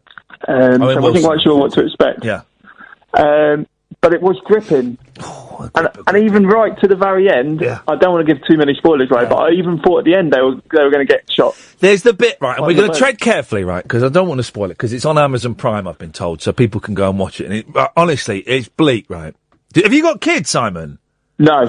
I've got kids, and my whole night's sleep was me running away and leaving, going, oh no, I've left one of the kids behind, and having to go back and get one of the kids. It's horrible. But the bit... Right, how are we going to say this without ruining it for people? The bit when they're trying to get to the boat, and they capture Owen Wilson. Yeah, and she's... Yeah! And oh, God, it was awful! They dragged it out as well. Yeah! So it was like it was going to happen. It was a bit like, I tell you what it was reminiscent of, actually. It was like the, Russian roulette scene when they're in the Deer Hunter, but the first time they play Russian roulette, when they're prisoners, of the Viet Cong. Have you seen that? No. Oh, okay. It's that tension with everybody shouting at each other, and you're just not quite sure what's going to happen. It reminded me of that. An incredible scene, and Owen Wilson, he should have got an Oscar for that film. I think he's brilliant, absolutely brilliant. Yeah, I mean, it completely changed my idea of him altogether. Yeah. But in that scene you're talking about, I mean, the first gunshot, I didn't expect that to happen either. Yeah, no, exactly. Exactly. No, it's actually going to happen. This is actually going to happen. Yeah. It's a good film, and it's funny. I don't know why. It's either last year or this year it came out, and I don't know why. I'd never heard of it. I was flicking through films and I saw it, and then I go on IMDb and see whether I read the brief synopsis and the star rating, and it didn't have a particularly good star rating. But then I read one of the a review that just a punter had put up there, and they went, ignore all the reviews, this film is brilliant. And I thought, all right, I'll have a go. And it was, oh God, it was tense. I don't think it got a very big release. I mean, it's very realistic. Well, that I can, because I've been to Thailand earlier in the year. Yeah. And, even the hotel scene, you can imagine that actually happening. Yeah. Because you're walking along and the locals are all looking at you, and you do feel sometimes a little bit of, Oh yeah, going to India, and you take two left turns, and suddenly out of the posh swanky hotel, and suddenly you're in abject poverty. We were giving, begging children, we were giving them pens that we'd nicked from the hotel, and they were over the moon by it. Yeah. And we went on our honeymoon, and we stayed in this hotel, and we went out at night, and everyone's going, well, don't go out at night, and we went, no, that'll be fine, and we went for a walk. And very quickly, it got very, very scary. Now, eventually, we got talking to this man and his daughter, and it turns out they were delightful, right? And they invited us into their house, and it was a bit scary, but we went, yeah, all right. And we went in the house. We didn't have anything. They were offering us water, and obviously we didn't drink it. And they were just talking to us about England and what it was like. And it was this tiny house. It was 2 rooms, 2 tiny, tiny rooms. And there were about 8 of them living there. And then it got a bit scary when they said, oh, look, we've got a car. Basically, they wanted to sell us stuff. And they said, we've got a car, and we run a factory. Why don't you come with us in the car to the factory? And we're going, no. We're going to go back to the hotel now. And I kind of grabbed my wife's arm, and we just started walking. And walking, and it got a bit scary. But you can imagine that turning at any point into what happened in that film. Yeah. Good. He's good, Owen Wilson. Have you seen the Royal Tenenbaums? Yes, I have, yeah. See, I think he's brilliant in that. He plays a junkie. And he plays an hilarious yet pathetic and sad junkie, and it's wonderful to watch. I think there's too many other stars in that, though. He kind of gets lost in the background. I know what you mean. It's what's the name? Wes Anderson. Wes Anderson. I do like Wes Anderson, and when he's on form, he's brilliant. That Bottle Rocket and the Grand Budapest Hotel, I think, are masterpieces. Brilliant. Masterpieces. I mean, the No Escape. They only could release it in Thailand if they didn't mention what country it took place in. And that's the only reason why it could have a cinema release over there. Is it meant to be Thailand? I know it's next to Vietnam, obviously. Yeah, I mean, because it was one of them films that made me want to research it after watching it. Yeah. But yeah, no, apparently the guys who wrote it came up with the idea after, when they were youngsters, they went over to Thailand. Yep. And just as they left the country, a coup happened. And it kind of gave them the idea about what would have happened. It's a silent P, but yeah. Well, and it also was what was going on in Turkey, kind of makes you think. Someone has just reminded me, Pablo has tweeted, and someone earlier said The Mist, right? And it's a Stephen King film, and it's brilliant, right? Bizarrely for a Stephen King film, because usually they're rubbish. And that is bleak. What is the rule on spoilers, Simon? How many years does a film have to be out before I can ruin the ending? Oh, I think with Netflix now, it's got to be a long time, isn't it? Because there's loads of old films on there. Supposing a film was out 8 years ago, am I allowed to say what the ending is? Yeah, go for it. Right, okay. So, this bizarre mist gets let out, right? It turns out it's the government have been... and basically, the mist is so thick you can't see your hand in front of you. And all these people take refuge in this big supermarket, this big glass window, right? And in the mist, you just hear all these noises and stuff. And it turns out that there are these really freaky monsters from another dimension. But ignore that, because that makes it sound a bit silly. And this guy has got his kid and his wife with him. And they manage to get into a car and escape from this supermarket. And they're escaping, and they can hear all these monsters, right? And they've got 2 bullets in the gun, right? The car runs out of petrol. This is bleak, right? The car runs out of petrol, right? And he looks at the wife, and she's like, they can't get out of the car because they'll be eaten by the monsters, right? Mm. And he looks at the wife, and he says, I don't know what to do. And they both agree that they're going to shoot the kid. And the wife, he says, I'm going to put you out of your misery. Oh, God, it's awful. And he kills the kid, right? and he kills the wife, and he's in pieces. He's in absolute pieces, and he gets out of the car, knowing he's going to be eaten by these monsters. He's like, "Come and get me! Come and get me, you sods! I'm here!" And then this army truck pulls up. Oh no! And the army say, "Get in, sir. It's all over now. The mist was this chemical thing, and we've managed to capture it." And they drive like 100 feet, and they're out of the mist into the real world. Oh God! Oh, it's bleak, man. And he's just killed his wife and his kid. Oh. It is. I mean, I've ruined it completely, but. As twists go in films, it's beautifully done, and it's such a harrowing hour and a half. Oh, man. Simon, thank you very much for that. Oh, dearie me. Bleak films? It's interesting as well. We're focusing more on the bleak films and instead of how we're going to make the world a better place. And it's a genuine question.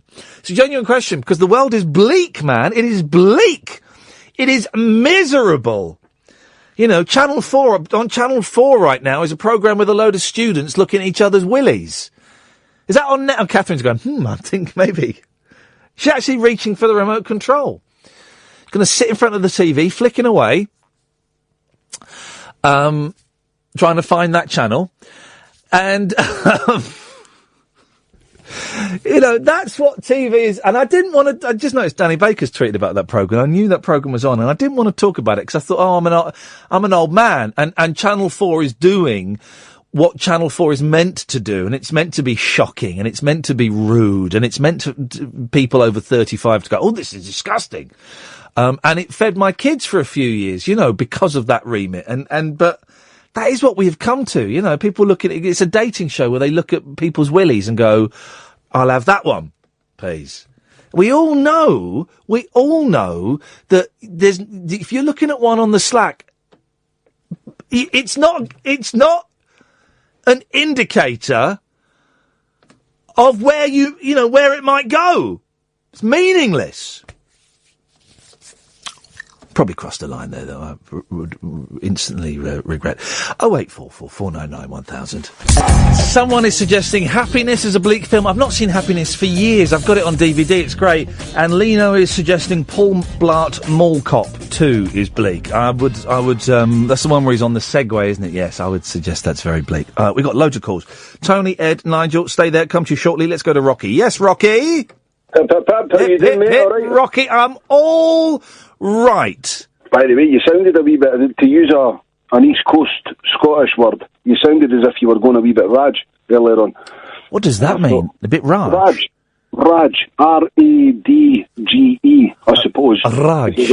But what does it mean? Familiarise yourself with this lingo if you're coming up here. Okay, I'm going to learn it. By the way, you never told me what exactly you're going to do while you're up here. Oh, right. Well, I'm doing on Friday the 12th and Saturday the 13th, either 2 or 2:30, somewhere, I think, at one of the Pleasance venues. I'm hosting a panel show called War of the Words, which is being recorded for, it will be available as a podcast at a later date. It's proper. We're going to have proper comedians on up there, and we've recorded 4 shows so far. We're going to record 2 there. We're also recording them the next 2 Sundays at the Backyard Comedy Club. And this coming Sunday, we've got Arthur Smith and, we've got someone else who's really good, and I can't think for the life of me who it is. But the tickets are free, man. It's free tickets, and I'll tweet the link tomorrow. I'll be there. Good, man. Come along. Be nice to meet you. I was going to say keep us updated by Twitter, if you're still using Twitter. But by the way, Ian, I think you should just patch it. Just get rid of Twitter. You don't need it. I do. You don't need it in your life. I do need it. I do need it. You don't. Listen, right, what age are you? 43? How long you had Twitter in your life? 2 years? 3 years? 6. You survived? 6 years? Yeah.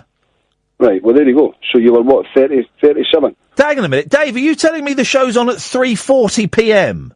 You told me, guys, it was on at 2:30. You've lied, and you've ruined my weekend in Edinburgh, Dave. Well, that's my plans up in there, then. Dave Cribb is going to get a poke in the eye with a sharp stick. He's saying it's at the Ace Dome at 3:40 p.m. on the Friday and the Saturday, the 12th and the 13th. Dave Cribb, of course, produces the John Holmes Show, so what the hell does he know about anything? What does he know about anything? Serving an apprenticeship. But I will be there, and we'll be doing a show, and if people want to come and have photos and all of that stuff afterwards, then you'll be more than welcome to. And on the Friday, we're doing this show live from Sarah's house. Is Sarah in Edinburgh? She's in Musselburgh. Oh, Musselburgh, aye, just outside Edinburgh. Just outside Edinburgh. We've got to check with her, because we've got to check that we can plug into the internet. We don't want Wi-Fi. We got to be able to plug into the internet. But in theory, we will be broadcasting this show live from a listener's house just outside of Edinburgh. Well, I'll tell you what, I had a great idea. I don't know, logistically, I don't know if it could work. What would stop you from doing a show in my taxi? No, I know, and I'm not averse to that idea, but we need to be able to plug our bit of equipment into the internet. We've got to think, but indulge me for 2 seconds. We have a thing called a Comrex, which I don't really know what it is, but it means it's a portable broadcasting studio, and it will connect us to Ed, who will be here, but we need to plug it into really fast internet for it to work properly. So you need the yellow Ethernet cable, which no one ever uses when you get Virgin Broadband or Sky Broadband. It goes straight in the bin. I've got about 6 or 7 of them lying in my house. Yeah, we need that. I'll tell you what, you mentioned Owen Wilson earlier on, right? I've told you, and it's not a bleak film by any means, but I've mentioned this film to you before. He wrote, and I think he directed, a magic wee film called Rushmore. Have you heard of it? Rushmore, he co-wrote it and Wes Anderson directed it. Yeah, I like Rushmore. It's not my favourite Wes Anderson film. There's some brilliant bits in it, and I thought it was quite kooky. I enjoy it the older I get. I go back to every few years. I prefer Bottle Rocket. Bottle Rocket is the first film they did together, and it's just a joy. I'm going to take a note of that one. Bottle Rocket. I've never even heard of it. Yeah, guys, the first one they did together, and it's wonderful. Right, it's changing the subject again, if you don't mind. Rajar and Rajar's figures. I heard that. That girl was having a pop earlier on. How do these things work? Rajar makes it sound like it's something left over from when we used to own the Indian subcontinent. It's Rajar.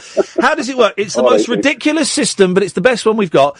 Basically, this company will knock on your door, ask if you listen to the radio, and would you like to sign up for Rajar for, I think it's a fortnight you do it for, maybe it's a month, and you get a little book. And in it will list Radio 1, 2, 3, 4, and then some of the bigger independent stations. It probably won't list Talk Radio. It'll list Talk Sport. And what you do is every 15 minutes that you listen to, you tick. So imagine you listen to Talk Radio at 10 o'clock in the morning. No, let's not be ridiculous. Imagine you listen to you listen to Paul Ross, okay, in the morning, right? So you would write in Talk Radio, and then it would be like a list of times, and you'd say, right, I listened between 9 and 9:45. So you tick those little 15-minute boxes, and at the end of the month, I think it is, they come and collect it, then they add it all up, and they multiply it by, I don't know, 3,000, I think, or something, and that's how we get the listening figures. Now, it's slightly different for us and for some stations, because we also broadcast online on talkradio.co.uk, and I believe the bosses have the technology to register the number of times people open that stream and listen. This show also has podcasts. And while the podcast figures won't be included in the listening figures, they do us a lot of good. And we get about 6,000-7,000 downloads a day. Shh, that's a secret. But we do. So there are kind of ways. But Rajar is nonsense and ridiculous and is out of date, but it's the only thing we've got. And when our figures are up, we all celebrate Rajar. And when our figures are down, we all go, but it's a ridiculous system. It doesn't work. It's a bit like the horoscopes in the newspapers. Not that I buy any newspapers. By the way, there's a final wee tip just before I go. Yeah. You're talking about how to make the world a better place? Yes. Don't buy newspapers. Ladies and gentlemen, Rocky, thank you very much indeed. Of course, apart from The Sun, which I thoroughly recommend. Mandy, Miles28X is just tweeted me. I just tuned in because I caught you on Periscope. What's the station all about? I don't know. How would you describe the station? This show is weekdays 10 till 1. Thanks very much. Let me click on Mandy. Let's find out a little bit about Mandy. Part angel, part devil, mostly idiot. Okay. Hashtag Londoner, hashtag QPR, comes from Cambridge, joined in September 2011. Now we can look at Mandy's pictures. Look, let's see. Let's see what Mandy likes. Mandy likes Krispy Kreme donuts. That's a big box of Krispy Kreme donuts as well. 0 sugar Coca-Cola. Okay, well, I think that you've got the sugar in there. A cup of tea in a... she likes football, okay. And likes Fox News. Oh, and has hurt her finger. And wears sunglasses. There we go. Oh, and has got... Is that your boy? Is that your boyfriend? Flipping it, he's buff, isn't he? He's buff and likes eating crap ready meals. Well, I hope so. Basically, Mandy, the station is me looking at people's timelines. Can't do it. Timelines. No. Tony. How do? Timelines. Aha! Timelines. I did it. Timelines. What you got for us, Tony? Well, I was going to call him with a couple of bleak films, but also I got thinking about how do we make the world a better place as well. How do we make the world a better place? Genuine question. I think it's simple good deeds, like one that's been done for my family this week. My lifelong best friend, Steve O'Brien, is signed up for Brave the Shave, you know, the Macmillan. Oh, and he's dedicated it to my mother. Well, there you go. Well, see, and we can be sniffy about this. That's a simple thing that'll raise a few quid, which is great. But I think more important than the money it raises, it's doing something for other people, isn't it? Exactly. That's what it is. I've told my sister, she was made up with it. There you go. Simple things, folks. Simple things for other people. Because I ain't doing that. I'm not shaving my head or my face. No, I couldn't. I'm a man of beard. I'm a man of beard now, Tony, and I'm staying with it.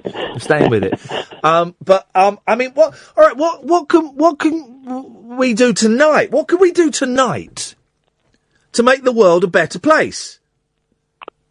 Why don't we all agree tomorrow to call somebody who we haven't spoken to for a long time, and perhaps meant something to us in the past, or an ex. Call an ex and say sorry. No, yeah, or maybe that. Maybe apologise for the wrong you've done. I've not spoken to my mum for a while. I'll give my mum a call. There we go. You see, that's going to make the world a little bit better. Dead simple. See, it's a dead simple one, you see, and that's it. It's dead simple stuff, not big stuff. We're not going to... You and me, Tony, you know, I'm sure we're both very intelligent gentlemen. We ain't going to solve ISIS. But we can make someone feel a little bit better. And it sounds cheesy, and it shouldn't sound cheesy. I heard someone on the radio today banging on about blooming do-gooders. I don't understand why being a do-gooder is a bad thing. Why is it a dirty word, a do-gooder? Oh, all these do-gooders. Well, surely people who do good... That's a good thing, isn't it? Yeah, but I think they probably meant the do-gooders who were spoilers. The Mary Whitehouse do-gooders. I think that's probably style of... I know what you mean. I know what you mean. So hang on a minute. Dave Cribb, who's... so is it 2:40 or is it 3:40, Dave? Because you've sent me two different times, you absolute muppet. And one of the guests is going to be Al Murray in Edinburgh. Gosh. Anyway, sorry, Tony, what have you got for us, boss? I've got a bleak film, Angel Heart. Is that Nicolas Cage? No, Mickey Rourke. I don't know it. Lisa Bonet and Robert De Niro. Never seen it. Set in New Orleans. Lisa Bonet, wasn't she in the Cosby Show? Yeah, and that's the irony of it. She was in this, did a full naked sex scene with Mickey Rourke. Oh, I do know the film. And Bill Cosby got all on his high horse, his moral high horse about it. Yeah, because she was conscious. Oh, I went there. I do know that because I've seen stills from that. I mean, you watch that film. You could watch that film sitting naked in an ice cave, and you'd still sweat. And it's is it bleak though? Is it actually bleak? It's got a bleak ending. If you haven't seen it, I'm not going to give you a spoiler. Okay. It's bleak, man.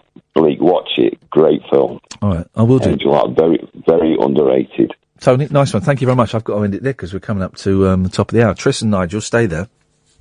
Look forward to... Here's how we can make the world a better place. We can listen to Nigel sing one of his songs, one of his pervy songs about a young woman. Well, we can listen to a dirty old man singing songs about a young performing artist. How's about them apples? Suddenly 2 hours of radio has gone by, and we've actually talked about stuff this evening. We've talked about stuff, and we've got new people listening, which is always wonderful. So yeah, the show's in Edinburgh. They're at 2:40 at the Angel Dome. Al Murray's doing one of them. Flipping heck, he's proper. Now I'm a little bit intimidated. They're going to be free as well, but the next show we're doing is on Sunday. I will tweet a link while the news is on. Dave is going to tweet me, and I will tweet a link for how you can get tickets for this Sunday, at the Backyard Comedy Club in Bethnal Green. It's free. We do it in the afternoon, and he'll let me know who's doing it as well. 0844 499 1000. This is Talk Radio. Talk Radio. Dearie me, an hour to go of the show. 0844 499 1000. Pierce Brosnan, No Escape, Bleak Films, and how do we make the world just a little bit better? I'm Iain Lee, this is Talk Radio, it's midnight, here's the news. Late night, Iain Lee on Talk Radio. We have ways of making you talk.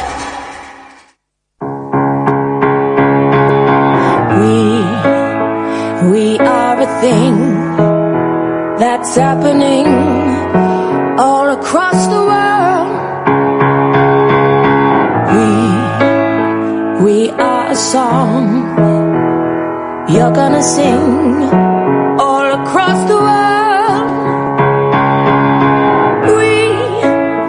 We are the truth that you see. We are a belief.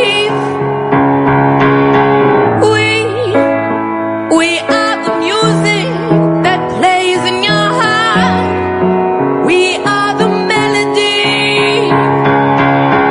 We are the dream. You are dreaming. You are believing. We are a new breed. We are evolving all across the world.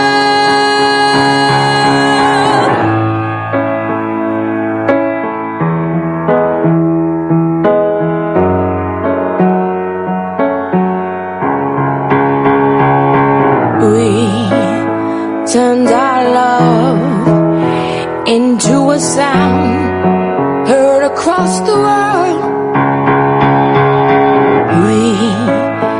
We are the hope that's going round all across the world. We are the truth that you seek. We are the promise that you will keep. We are the music that plays in your hearts. We are the melody. We are the dream. You are dreaming. You are believing. We are a new breed. We are evolving all across the world.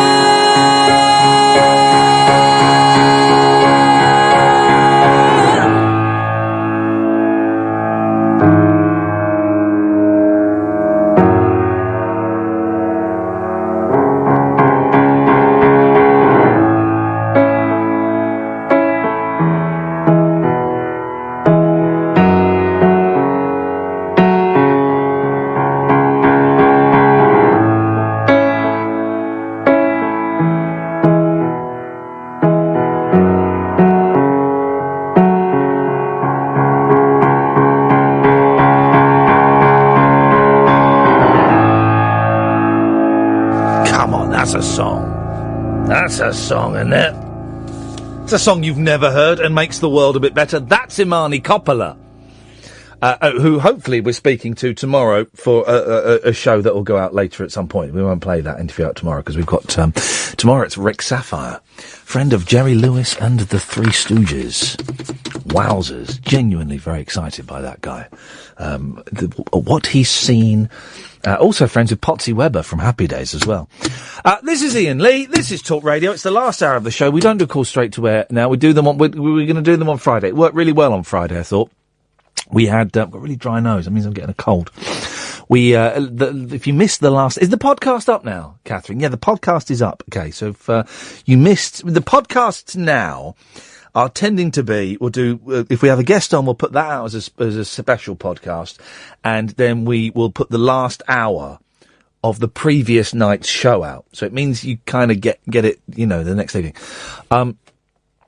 If you missed the last hour of Friday's show, it was in turn hilarious, thrilling, and heartbreaking. Honestly, it was a tough one. It was brilliant and it was tough, and it was the first time we'd done straight to air for a few weeks, and it worked brilliantly. So we're going to try that for a while. 08444991000. We will call you back now, but we're going to try it so that Fridays, the last hour of the week, midnight to 1 o'clock on a Friday, we'll do call straight to air. And if you missed Fridays, man alive, you should get the podcast from iTunes or from your usual podcast provider, because all of God's creatures were represented. Let's go to Tris. Hip, hip, hip, Tris. Hip, hip, hip. Hello, boss. What you got for us? Well, I was actually going to touch upon the straight to air on Friday. I was quite saddened by the call you're talking about. Yeah. Do you want me to mention the chap's name or not? There's no need to. People who heard it will know it. It's in the podcast, and it's all there for everyone to to bear witness to.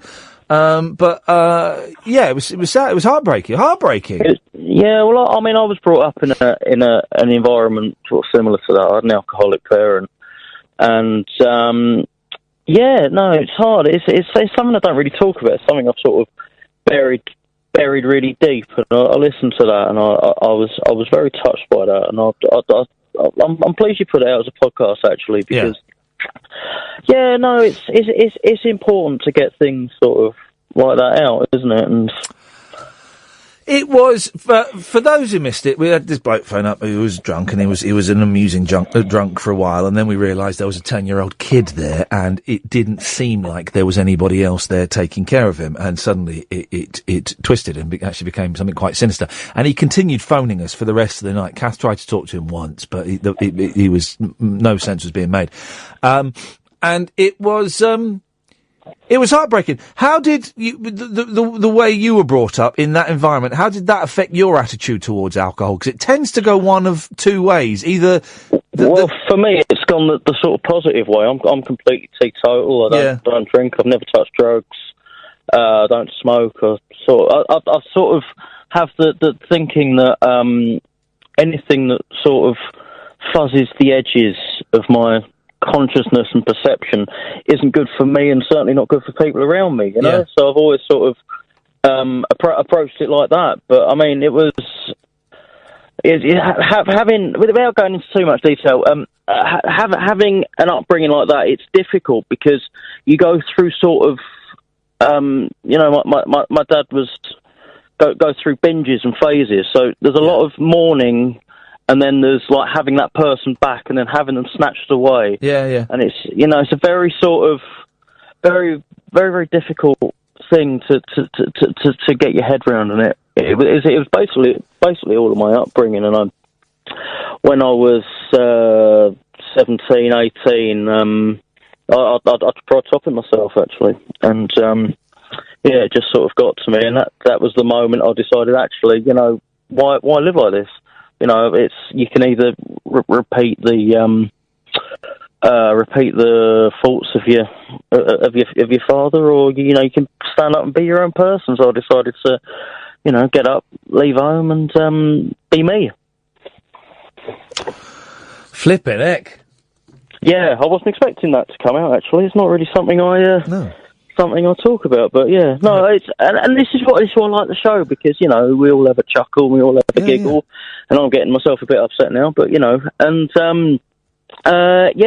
just sort of brought things home, and it was obviously I felt terrible for whatever that kid may or may not be going through, But from a kind of selfish point of view, I sort of thought, well, you know, people can make a difference in their own world and make a difference to their situation, and, you know, I don't know. I've got lost in my point there, but yeah. No, you haven't at all. You're making a good point, and it's you know, I appreciate you sharing you know, those intimate aspects of your life with us, and it's quite, you know, well, it's very positive because, as I say, you can go. It normally goes one of two ways: either the kid never touches a drop, or, you know, becomes an alcoholic or a drug addict, or you know, follows the parent down that path. So well done you for and not. I think that as a result, it's sort of made me very scared to ever lose control of sort of any situation. Yeah. So like, I won't go on roller coasters and stuff like that because I just don't like the feeling of sort of ever being out of control. Oh, yeah, that's the right. You're absolutely right with roller coaster. I flipping hate roller coaster. One of my earliest memories, right? And I've been thinking about this a lot the last week because the fair is near us and the boys want to go to the fair. And I took them to the fair the other week and I spent about 40, 50 quid there and they want to go back again. And I've kind of said to my wife, you can take them, thinking you can go and spend an absolute fortune there. But I might take them again because I did really enjoy it. But one of my earliest memories is we used to get a fair in the field around the back of our house, Rose's Fair, and we went there when I must have been about 7 or 8, and I went on what used to be called the Twister. Not the waltzer, waltzer. That was something different. The Twister, where it's 4 arms, and on each arm are 4 carriages, and the arms spin around, and within those arms, the 4 things spin around. And I remember being so excited about going on that. I really wanted to go on it, And I went on it with my sister and her friend, I think. And I absolutely hated it. I was terrified. I felt sick. I felt scared. I thought I was going to die. And my dad was there. My dad could see I was upset. And I was desperately trying to say to my dad, get me off this thing, man. Get me off this thing. I'm going to die. I'm dying. I'm actually dying. And I could see him walking to the man to try, and he was as though he was going to talk to him to stop it, and then he didn't. And I remember just feeling so betrayed that he hadn't spoken to the bloke. And I don't know if he spoke to the bloke or not in the end. And I got off. I was so upset. And I cannot do fairground rides. I cannot do it. I mean, I don't even like the teacups or anything like that. No. I hate it. The merry-go-round, you know, where you're on the horses going up and down. I get dizzy. I get really, and every now and then, I don't now, because now I know, but up until fairly recently, every few years, I think, oh, I'm okay, I'm going to go on something now, and I would go on it, and I would just go, nah, I hate it, I'd feel nauseous, I'd like vertigo, oh, it was horrible.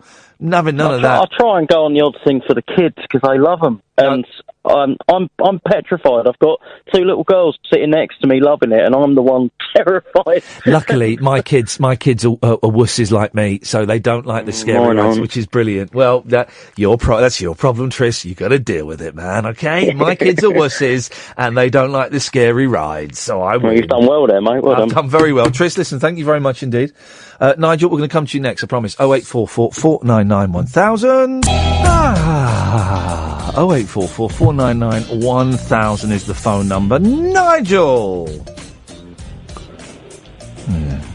Nigel! Hi, Ian. I've got a song for you in a mo.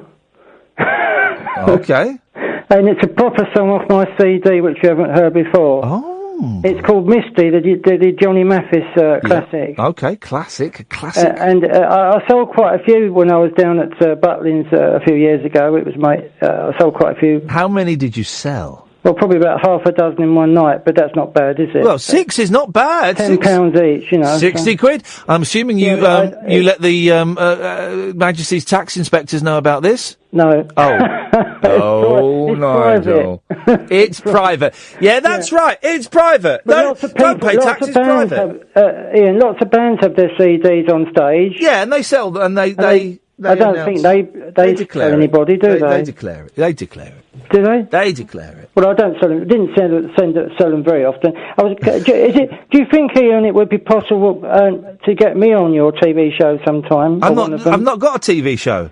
Well, on one of your TV shows that you're on. I've not got a TV show. You said you were going on TV. No, when? Oh, is it just on stage then? The thing I'm doing on Sundays is on stage. I am actually going on TV soon. But you've got this new TV programme you're in, you said. No. I've got, I'm co-hosting with the excellent Gabby Roslin. Oh, yes. The Saturday show on Channel 5 on Saturday, August the 20th. But could you not get me in something like that? No. Oh. No. TV's got standards and radio doesn't. Do you see? Yeah. They already know the people that are going on there. They know. They'll be having big pop stars on there, like members of Westlife or something. Yeah. Nigel, I cannot tell you how much I would love to get you on that show, but literally, it's out of my hands. Obviously. The other thing I could ask is it'd be great if you'd host the radio show from my house at Yalding, I bet it would be, wouldn't it? Yeah. From my bedroom. Yeah. My studio. Never going to happen. And you could play the drums while you were Never going to happen. Your mum would tell us off. No, it was a bit one-off, wouldn't it? Well, we need... Your mum would tell us off for she's still up now. She doesn't go to bed till 3, so it would be well after her bedtime. Have you got high-speed broadband? No. Then, there you see. But I tell you what we could do, Nigel, and this is not a bad idea, actually, is I could do the show from here, and we could send Kath up to your bedroom. Yeah. And she could do it on the phone or something. Yeah, that would be good, yeah. That would be good, wouldn't it? Kath in your... Would you like to have Kath in your bedroom? I'd love to. No hanky-panky. It's up to you. It's up to you and Kath. What you arrange between you and the girl is entirely up to you. None of my business. Ian, though? Yep. You're serious? I am absolutely serious. I've got to tell you that I've been doing Skype. Kath, why don't you come... Oh, you answer that phone, then come and sit in here with us and we'll plan it. We'll find a date. You can go up to Nigel's. Yeah, sure. That'd be great. You've been doing what? Skype with Miley Cyrus. She sent me, she sent a new page out to people, a private page, where I've got one video on her page, the Facebook. You've been Skyping Miley Cyrus? Private messages to her, and she sent me she said, you can talk to me on Skype. So I did that with Skype. Nigel. When you talk to her on Skype, when you talk to Miley Cyrus on Skype... She talks to lots of people around the world. Of course she does. Do you see her? Yes, it's on my camera's on the laptop. Right, and so you can see her? Yes. Right. Does she ask you for money and things? She has mentioned things for her, the homeless people, yes. Because it's on her page with a tick as well. So when you talk to Miley Cyrus... can you pledge 25 cents or something, not too much money? When you talk to Miley Cyrus on Skype... Yes. She asks you for money, for homeless people? But, yes, because she said that on her private messages as well. Right. And how do you... would one... Don't come in, Kathy. You're going to love this. How would you donate the money? Well, I haven't done it yet, but I suppose you send it off to the address that she would. If you ask for it, she probably put it up. Does she ask for your credit card details or anything? No. You have to send it to the address on her with the tick. I'm gonna. So when you talk to her on Skype, you actually see her talking to you? Yeah, well, haven't you done Skype before then? I've done Skype before. I've never done Skype with a famous person. Oh. So you actually see her on screen and she asks you for money? Yeah.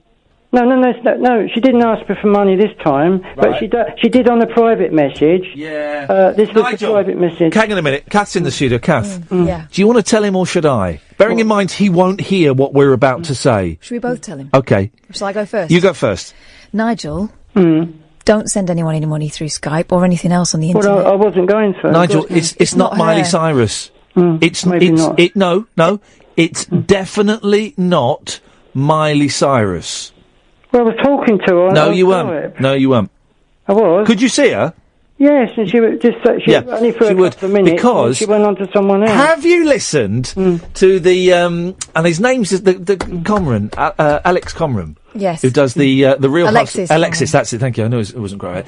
Who does the Real Hustle on Saturday lunchtimes on Talk Radio? I've listened to it, and strangely, he's talked about this exact same scam, right? It's a scam. There are websites where you can get footage of all kinds of people, hot women, hot men, celebrities, and it looks like they are talking to you. I bet sometimes when you're talking to her on Skype, her picture goes a bit funny, doesn't it?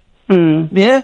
Does it? Well, it's a bad signal. Yeah, it's bad signal. You don't get bad signal on Does Skype. she sometimes not answer your question as if she's not heard it? Well, you can't hear very clearly. Yes, Nigel, and I know you won't hear this, and it's kind of wasting my own breath.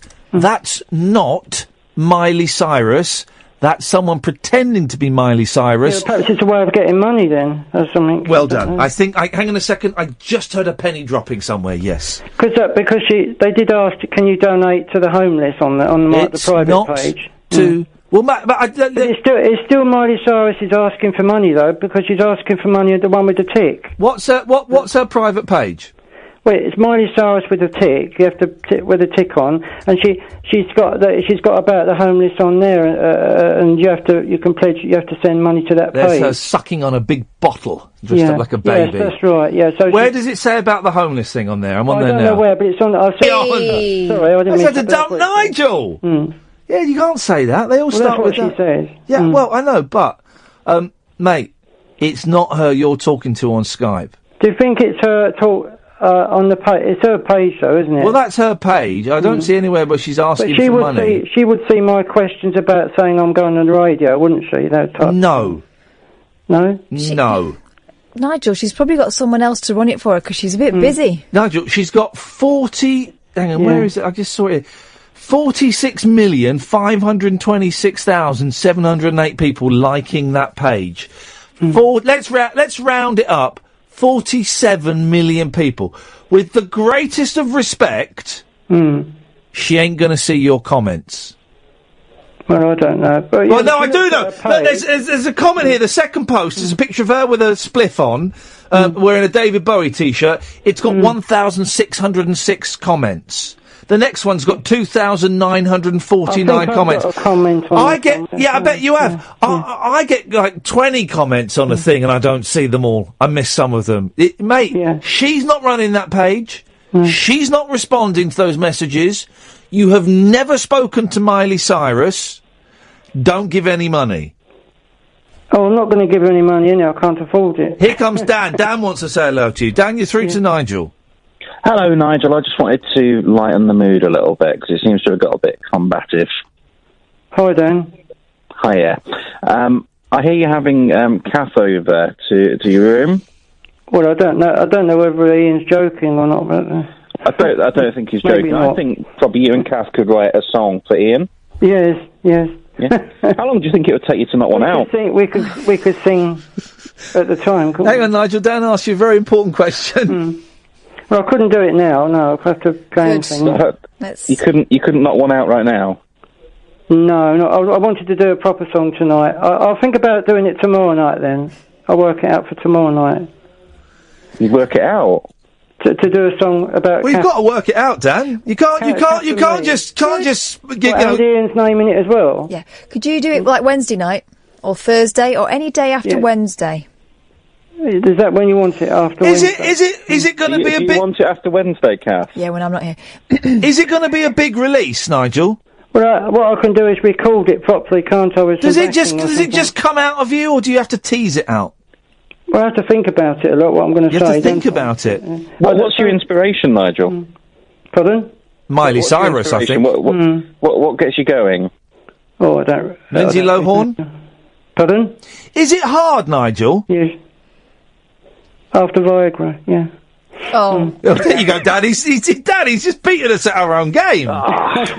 Dan, thank you very much for that. Thank you very much. Nigel. Just joking. You're just joking. I believe you'd like to sing us a song. A proper song, yeah. Okay. I reckon I'm quite a good singer. I know you do. And I am quite a good singer, so I've been told. This is one of my earlier songs about 10 years ago. This one. It's on the CD. Okay. Would you like a copy sent to you so you can play it on the radio? Yes, I would.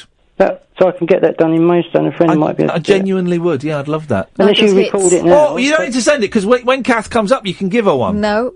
Can you record some of it now, so you can play it back another time? I'm a little bit busy.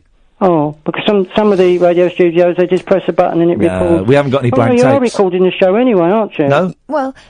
the thing is, the sound quality won't be optimum, and we want to get you in absolute crystal clear. Yes. So this won't be on the podcast, then? Unfortunately, this will be in the podcast, and I apologise to any podcast listeners. Come on, Nigel, let's have it. Come on. The knob going and I'm losing the will to live. Here it goes then. your crown. Okay. So, when are you going to go to Nigel's? I'm not going. You are going. Go to Nigel's. It'd be fun. We need to do more OBs and get kind of whip up interest His for this show. broadband's slow and his hard drive is questionable. I'm not going. You can do it on the phone. In fact, you don't even need to be on the air. Just go to his house one night and write us a report. Write us a little report that we can read at a later date. I've got a report here, actually. Oh yeah. Oh, do you see that, dear Periscope? If you're watching on Periscope, and there are not many Periscopers. Do you want it in duplicate? Wowzers. periscope.tv/Iain Lee. Not many people watching us this evening, but boy oh boy, the ones that are watching, top quality guys and gals, and Mandy's one of them. 0844 499 1000. We call you back. Pablo, you'll be up next. George Harrison's sister on Howard Hughes was brilliant last night. Did you enjoy it? I've missed it. I must listen again. I'm going to be honest. honest. How do I do that? Where's our website? I don't know. Talkradio.co.uk. Sure. Listen again. He had George Harrison's sister on last night, and Louise. No, it was Howard Hughes, and I'm going to be honest, right? It was weird. It's weird. How so?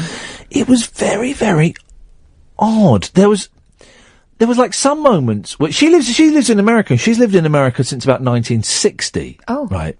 It's really, I mean, that bit was interesting. I didn't know this. And so she kind of had like a sort of an American Scouse accent. Mm-hmm. How does that sound? I'm from Liverpool. I'm from America. No. Scottish. That's how it sounds. Turns out.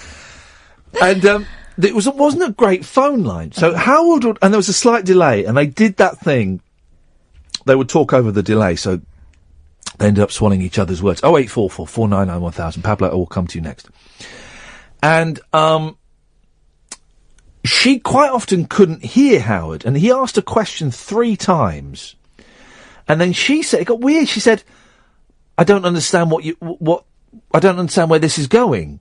Oh. And no, not in that way, it was just, and he then asked the question again, and she said, well, I remember the thing I'm asked. Then she went off on a tangent. She says the thing I'm asked a lot is how the Beatles got their name. Well, John Lennon. And then she told the famous story of John Lennon making up nonsense about it and coming on, an angel on a flaming pie. Do you think that he'd actually been maybe Skyping someone who claimed to be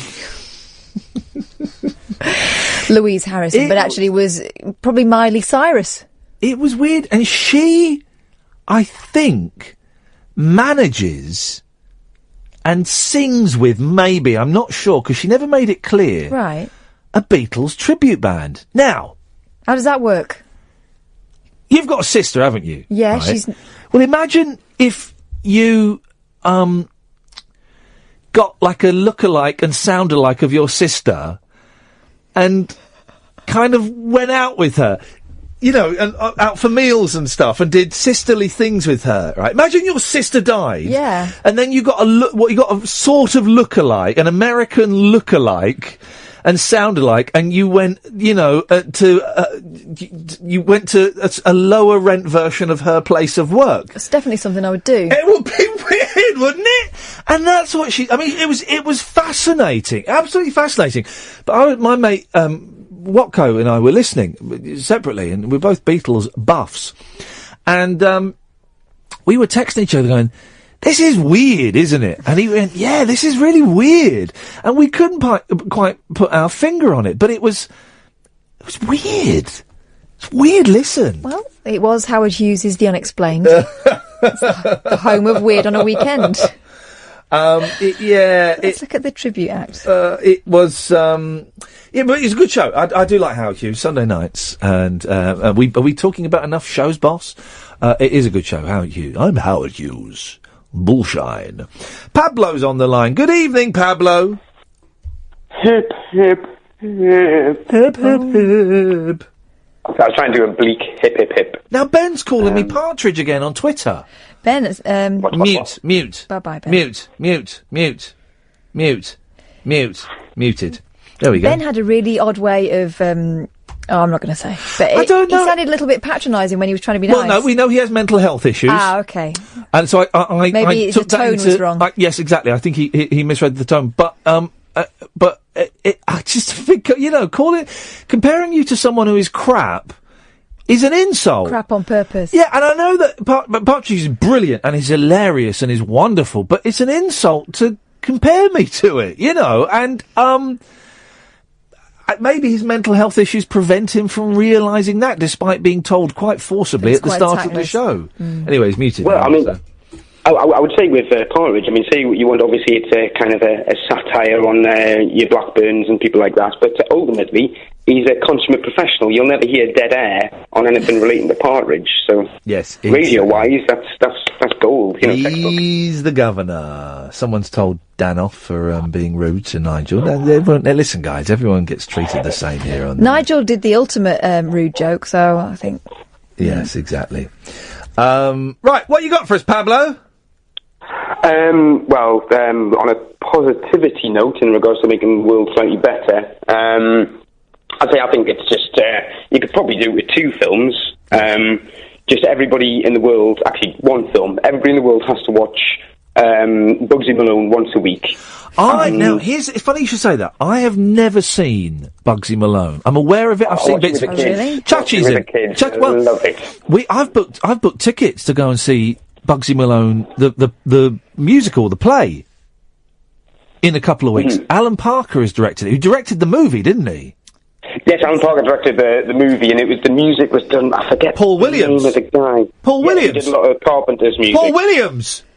Yeah. It's Paul Williams, who also wrote have you seen Rainbow Connection for the Muppets. Yes. Yes, I've seen the documentary about Paul Williams. Man alive. If you ever want to see a guy who's no taller than 5 foot hosting a live talk show whilst off his nut on cocaine to the point where he can barely speak, then you got to watch the Paul Williams documentary. I've tried to get him on the show to no avail. He's not replied, which is frustrating. Well, I think he's a little bit he's a little bit suspicious of people, I think.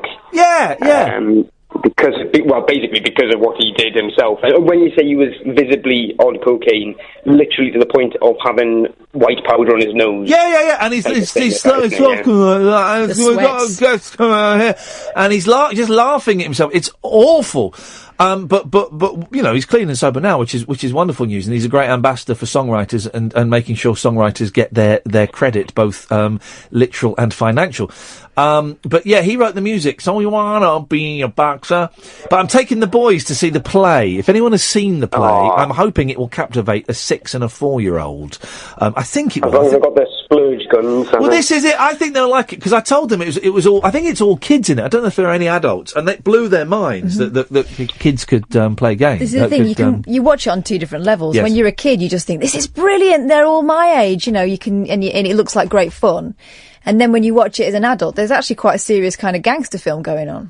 Well, that's it. And go on. Well, I was going to say, on top of the fact that it's a bunch of children essentially recreating Depression era 1920s gangster-ridden America. So you've got your Chachi type character, Scott Bio.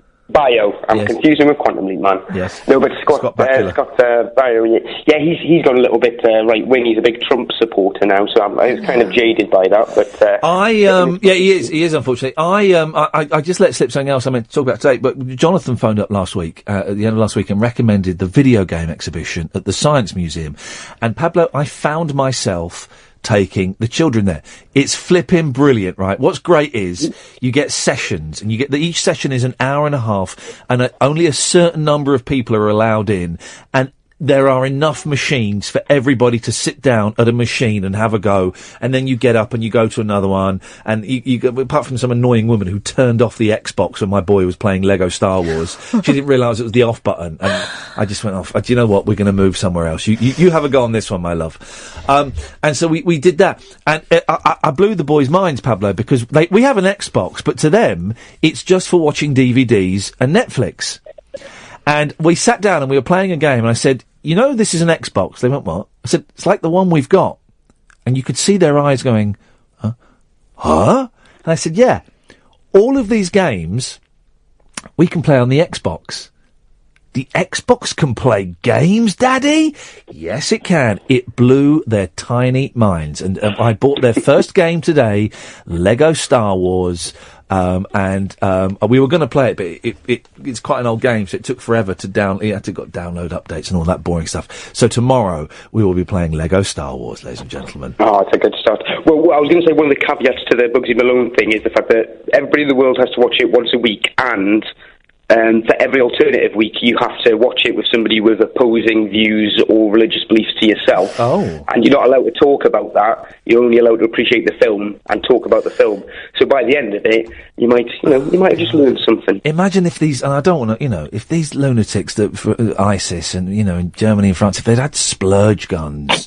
Do you know what I mean? You get, there was a thing, wasn't there, for pieing people in the face. Someone tried to do it to Murdoch and stuff, and it's obnoxious and it's aggressive, but compared, and you would hate it done to you, and I think it is violent, but compared to a suicide vest going off or someone strafing you with a machine gun, I think I'd know what I'd rather. I think I know what I'd rather. Pablo, what the hell's going on there? I'm in a hotel in Ireland at the minute, on holiday, so I'm just ascending back up in the lift. Go back up in the lift. All right, Pablo, so I'm going to let you go because it's getting quite noisy there. But yes, Bez on that's no name for a lady. Bez says that Bugsy Malone at the Lyric is fantastic. I'm quite excited about it. I think I'm looking forward to it. This is the joy of having kids. Is it kind of it gives you the excuse to go to these things, and it's, I mean, we've got the cheapest tickets up in the balcony, but doesn't matter. And normally I wouldn't go and see something like that. My wife would be working, and I wouldn't want to go on my own. But it's like, take the boys, and it'll be cultural experience. Plus, it's fun from the moment you get on the. I mean, if you're going on the train, that's because we don't live in London. They love the tube. Yeah. When we went and saw Finding Dory in Hammersmith, and then we got the tube into town to go and see their mum at work, and then we got an Uber to go to the Science Museum, and then we got the tube. They love it, all of it. It was an adventure. I forgot, of course, in the Uber, they haven't got child locks on. Oh. So they opened the door as we're driving along, and I think I may have got a slightly lower than 5-star rating. Well, you shouldn't blame you, kids. How do I find out my rating on Uber? Idea. I'm a country mouse, I've got no clue about these things. You can get Uber all across the country. I know, but not where I live. Yes, you can. Well, yeah, you can. I don't go out, though. Download it on your thing, and you can get Uber where you are. Of course you can. What for? To get a cab. I don't need cabs. Cheap cab, and you don't have to pay. It's free. Free cabs. Mm. Yeah. You That don't sounds pay. like a bargain. You don't pay them any money. Oh. You do it on your phone. You say where you are and where you want to go. Yeah. They come and pick you up. You get in, and it's free. I don't know how it works or how they manage to sustain, but it's free. I have a similar arrangement with my dad who lives around the corner. I feel a bit safer with him. Fair play. Just a bit.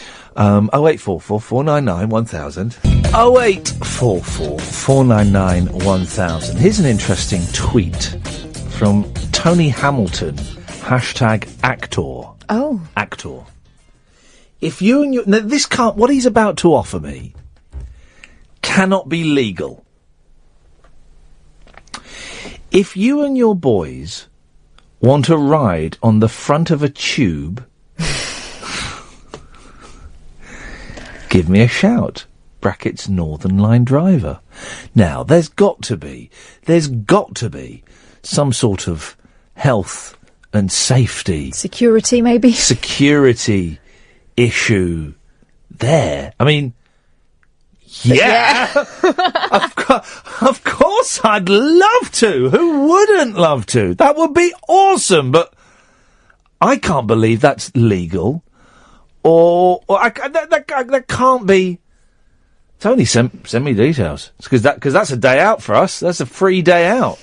The boys on the... Where are we going? We're gonna drive a tube train, guys. And also, it will be an absolute flip. Imagine if the boys pressed a button and it crashed. Less fun, I'd suggest. It'll be less fun.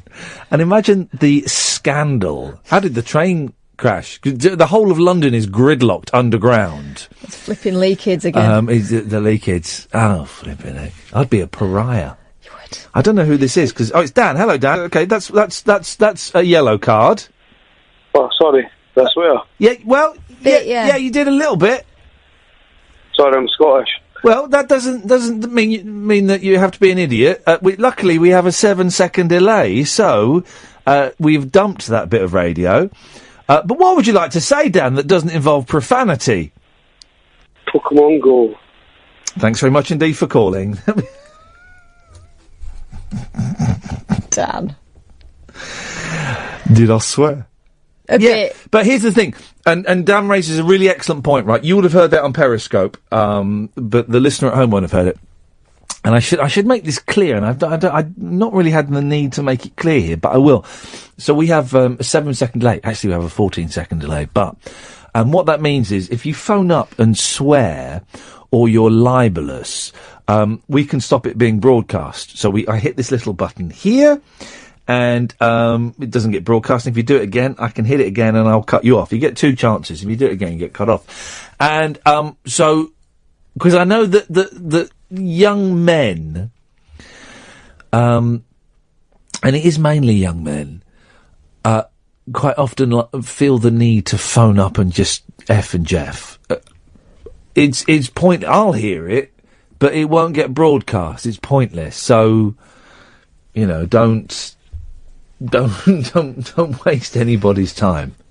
Really, is the thing. But apart from that was a great call, Dan. Well done. Thanks for the compliment. 0844 499 1000 is the telephone number. The Daily Mail, I've not listened to BBC Local Radio since they shafted me. Mm-hmm. Have I? I listened to a little bit. When I got in my new car, I couldn't get the DAB to work. And do you know the only station I could get to work was 3CR? Wow. And it was 4:00 in the afternoon, so I kept hearing Roberta. Constantly. Just kept going to Roberta, and I was trying to tune it into this and all these other... Let me just take this guy in a second. Yes, line 1. Nope, you're gone. That car's like Christine. It's out to get you. But I don't really... I am very bitter about it. Very bitter about the way I was treated, and that's fine, and I will work through that. But I pretty much know what they would have been doing today, how they would have shaped their shows. Because on page 31 of the Daily Mail, rich tea is the best biscuit for dunking. And here's the proof. Well, what do you think is the best biscuit for dunking? And what's your favourite biscuit to have with a cup of tea? Call us now, and we'll discuss it. That's what we've got a biscuit expert. We've got Steve on. Steve's got the best job in the world. Steve, why don't you tell us what you do? I'm a biscuit taster, work for McVitie's. That really is a great job. No, I don't like biscuits. That's what they would have done. I like to dunk a wafer. What are your crazy food combos? What do you like to dunk? What was the last thing you dropped in your brew? I dunked a cheese sandwich once and it was bloody ace. I bite the end off a Twix and suck it through like a straw. Oh! I bite the end... The debate over which biscuit is best for dunking normally comes down to a matter of personal taste. But the more practical question of which can soak up the most tea... Oh, sweet God, if only Ben were on the line to save us. Ben? Hello, Ian. Hello, Ben. Listen, there is a really dark movie I just wanted to mention that I forgot to mention earlier. OK, well, that's great. Thanks very much indeed. The most practical question, of which can soak up the most tea without crumbling into the cup, has been subjected to the more exacting scrutiny of science. Oh, have they sorted everything else out then? I mean, we all know it's a hobnob. Let's move on. Well, no, it's not. It's not a hobnob. 10 types of... I'm reading it, though. I'm reading it. I've been sucked in. Like tea into a hobnob. Actually sucked in. And that's what... Some biscuits are too wide for the cup anyway. Yeah. But that's what local radio would have been doing today. I mean... And some national radio. The worst phone-in... Why, Paul Ross didn't do it, did he? Did he? Well, according to Twitter, he did. Did he? And I bet he did it really well. I bet he did it brilliantly. I bet he had his own unique twist on sharing a cup of tea with and a biscuit with your partner. He had an expert. Did he really? Mm. Well, then in that case, what I was saying, Catherine, if you'd let me finish, was that's a brilliant phone-in. It's awesome. If only Billy were here to save us now. Billy? Hello there. Hello, Billy. How are you? Who am I or how am I? How are you? Sorry, it's been a long day, Billy, and my ears are packing in. I'm all right, thank you, Billy. What you got for us? I don't know. I was just phoning up. You saying about biscuits. Bit boring, but. Tell me about it. I know. Kath did mention other things you like dunking, but I mean, I think I'd get the yellow card for that, wouldn't I? Steady. Well, you don't want to scold yourself. Let's not be silly about this. I don't think he's talking about. I'm joking. Dunking in a cup of tea. He's talking about dunking inside a lady. Crikey, no, I didn't say that. You're saying that now. You're putting words into my mouth. I'll put something in your mouth in a minute. Okay. Oh, cheeky. Can't say I'm partial to that, but, let's not knock it until we've tried it, eh? Exactly. You try everything once. Don't knock it. Rock it. What is this show? It's almost like I'm listening to some mad callers, and it just seems like, is it a little bit of a Jeremy Calder radio sort of world, or... Well, it is now you've called in, yes. Oh, thanks. No, well, is this the first time you've listened, Billy? I've listened before, like a couple of years back, and it was like a couple of drunk people that used to go on, and like before I was getting on my shift, I would like listen, and it was kind of like, it was a bit of a drone, but I mean, 2 years ago. We weren't here 2 years ago. Oh no, it was one of your other shows. You've done a few, haven't you? What? You've been about. You've done the rounds, Ian. I'm a radio tart, Billy. Maybe you heard me on Absolute. Yeah. So what have you been like? What have you been doing yourself? Is it like radio? Because you used to do a lot of you used to do a bit of TV. Used to do a bit of TV. Like I did 3 years for fraud. All right. Yeah, I know, and it was the best thing that could have happened to me because it totally straightened me out. It's focused me. It was a prison up in near Luton. It's totally straightened me out. It's focused me. Allowed you to grow that beard. It did allow me to grow a beard. Did you convert in there? To Islam, yes. And I'm delivering some of the best radio I've ever done, Billy. Absolutely blinding stuff. Yeah, because I don't know too much about you. But then I remember nobody does. Man of mystery. You say that because I wasn't even aware. You used to have a drink. I mean, I don't know. That's too personal. But... Yeah, no, I used to have a drink. Used to like enjoying myself. But now I'm a man of faith. Now I'm touching the cloth. I can't, and I refuse to indulge in any of those things now because it's sinful. It's sinful. Does it help being on the radio, listening to a lot of people phoning in drunk? It reminds me that the sins of the sinners will certainly be repented when forth they are in heaven. Yeah, because what was I listening to the other night? You were saying about like people kissing kids on their lips, and there was like a big thing about it. I mean, I don't really read the Sun paper, but. It was kind of like you said there was some sort of Victoria Beckham's Nee Adams kissed her daughter on the lips, and there was some people tried to make a furore out of it when really it's not a story. There's nothing wrong with kissing your kids on the lips. No, of course there's not. My kids on the lips. I kiss them on the bum. I mean, like they're sort of four, but.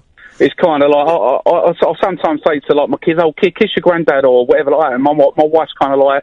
Well, you shouldn't really ask them to kiss people. They should want to do it. And I thought, yeah, that's fair enough. Do you know what I mean? Yeah, and I'm the same with grandparents. If they don't want to, that's not a big thing because I don't, I want them to feel comfortable around that. Exactly. But I've got two little boys, and my eldest, the 6-year-old, is just going through a thing now where he wants to grab me and kiss me on the lips. He wants to do it on the lips. Beautiful, nice, beautiful. And very, very shortly, too soon, they'll not want to be anywhere near me. They won't want to kiss me or be seen at school with me. So make the most of it while you can, Billy. My little 4-year-old has got this friend of hers, and every time they see each other in the playground, 2 girls, she'll give her a kiss, and there's nothing wrong with that because they're 4. Oh, I know. I don't know what goes on in people's minds. I mean, for them to sort of like, it sort of everyone feels on sort of like edge. But I kind of think to myself, "Oh, Sodom." Do you know what I mean? I'm sort of happy. My kids are loved. Like, who cares what other people think? Exactly. Yep.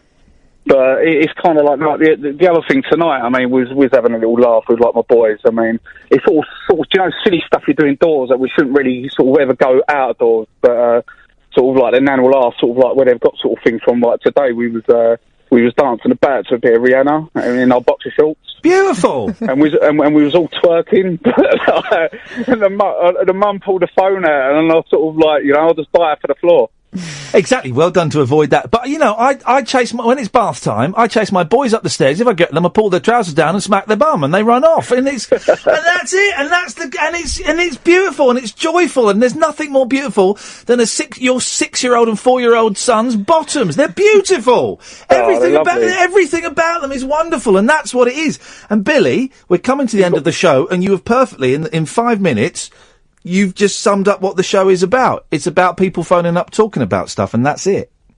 Yeah, it's harmless things, but like you said about like slapping the bum, and I mean I do that myself, but then sort of like that does backfire. You know, when you're on holiday and you're around a swimming pool and they do it to you, and it's kind of like, you know. And I had that. I don't worry about what any. Listen, Billy, I've got to go because we're literally at the end of the show. But I appreciate you calling.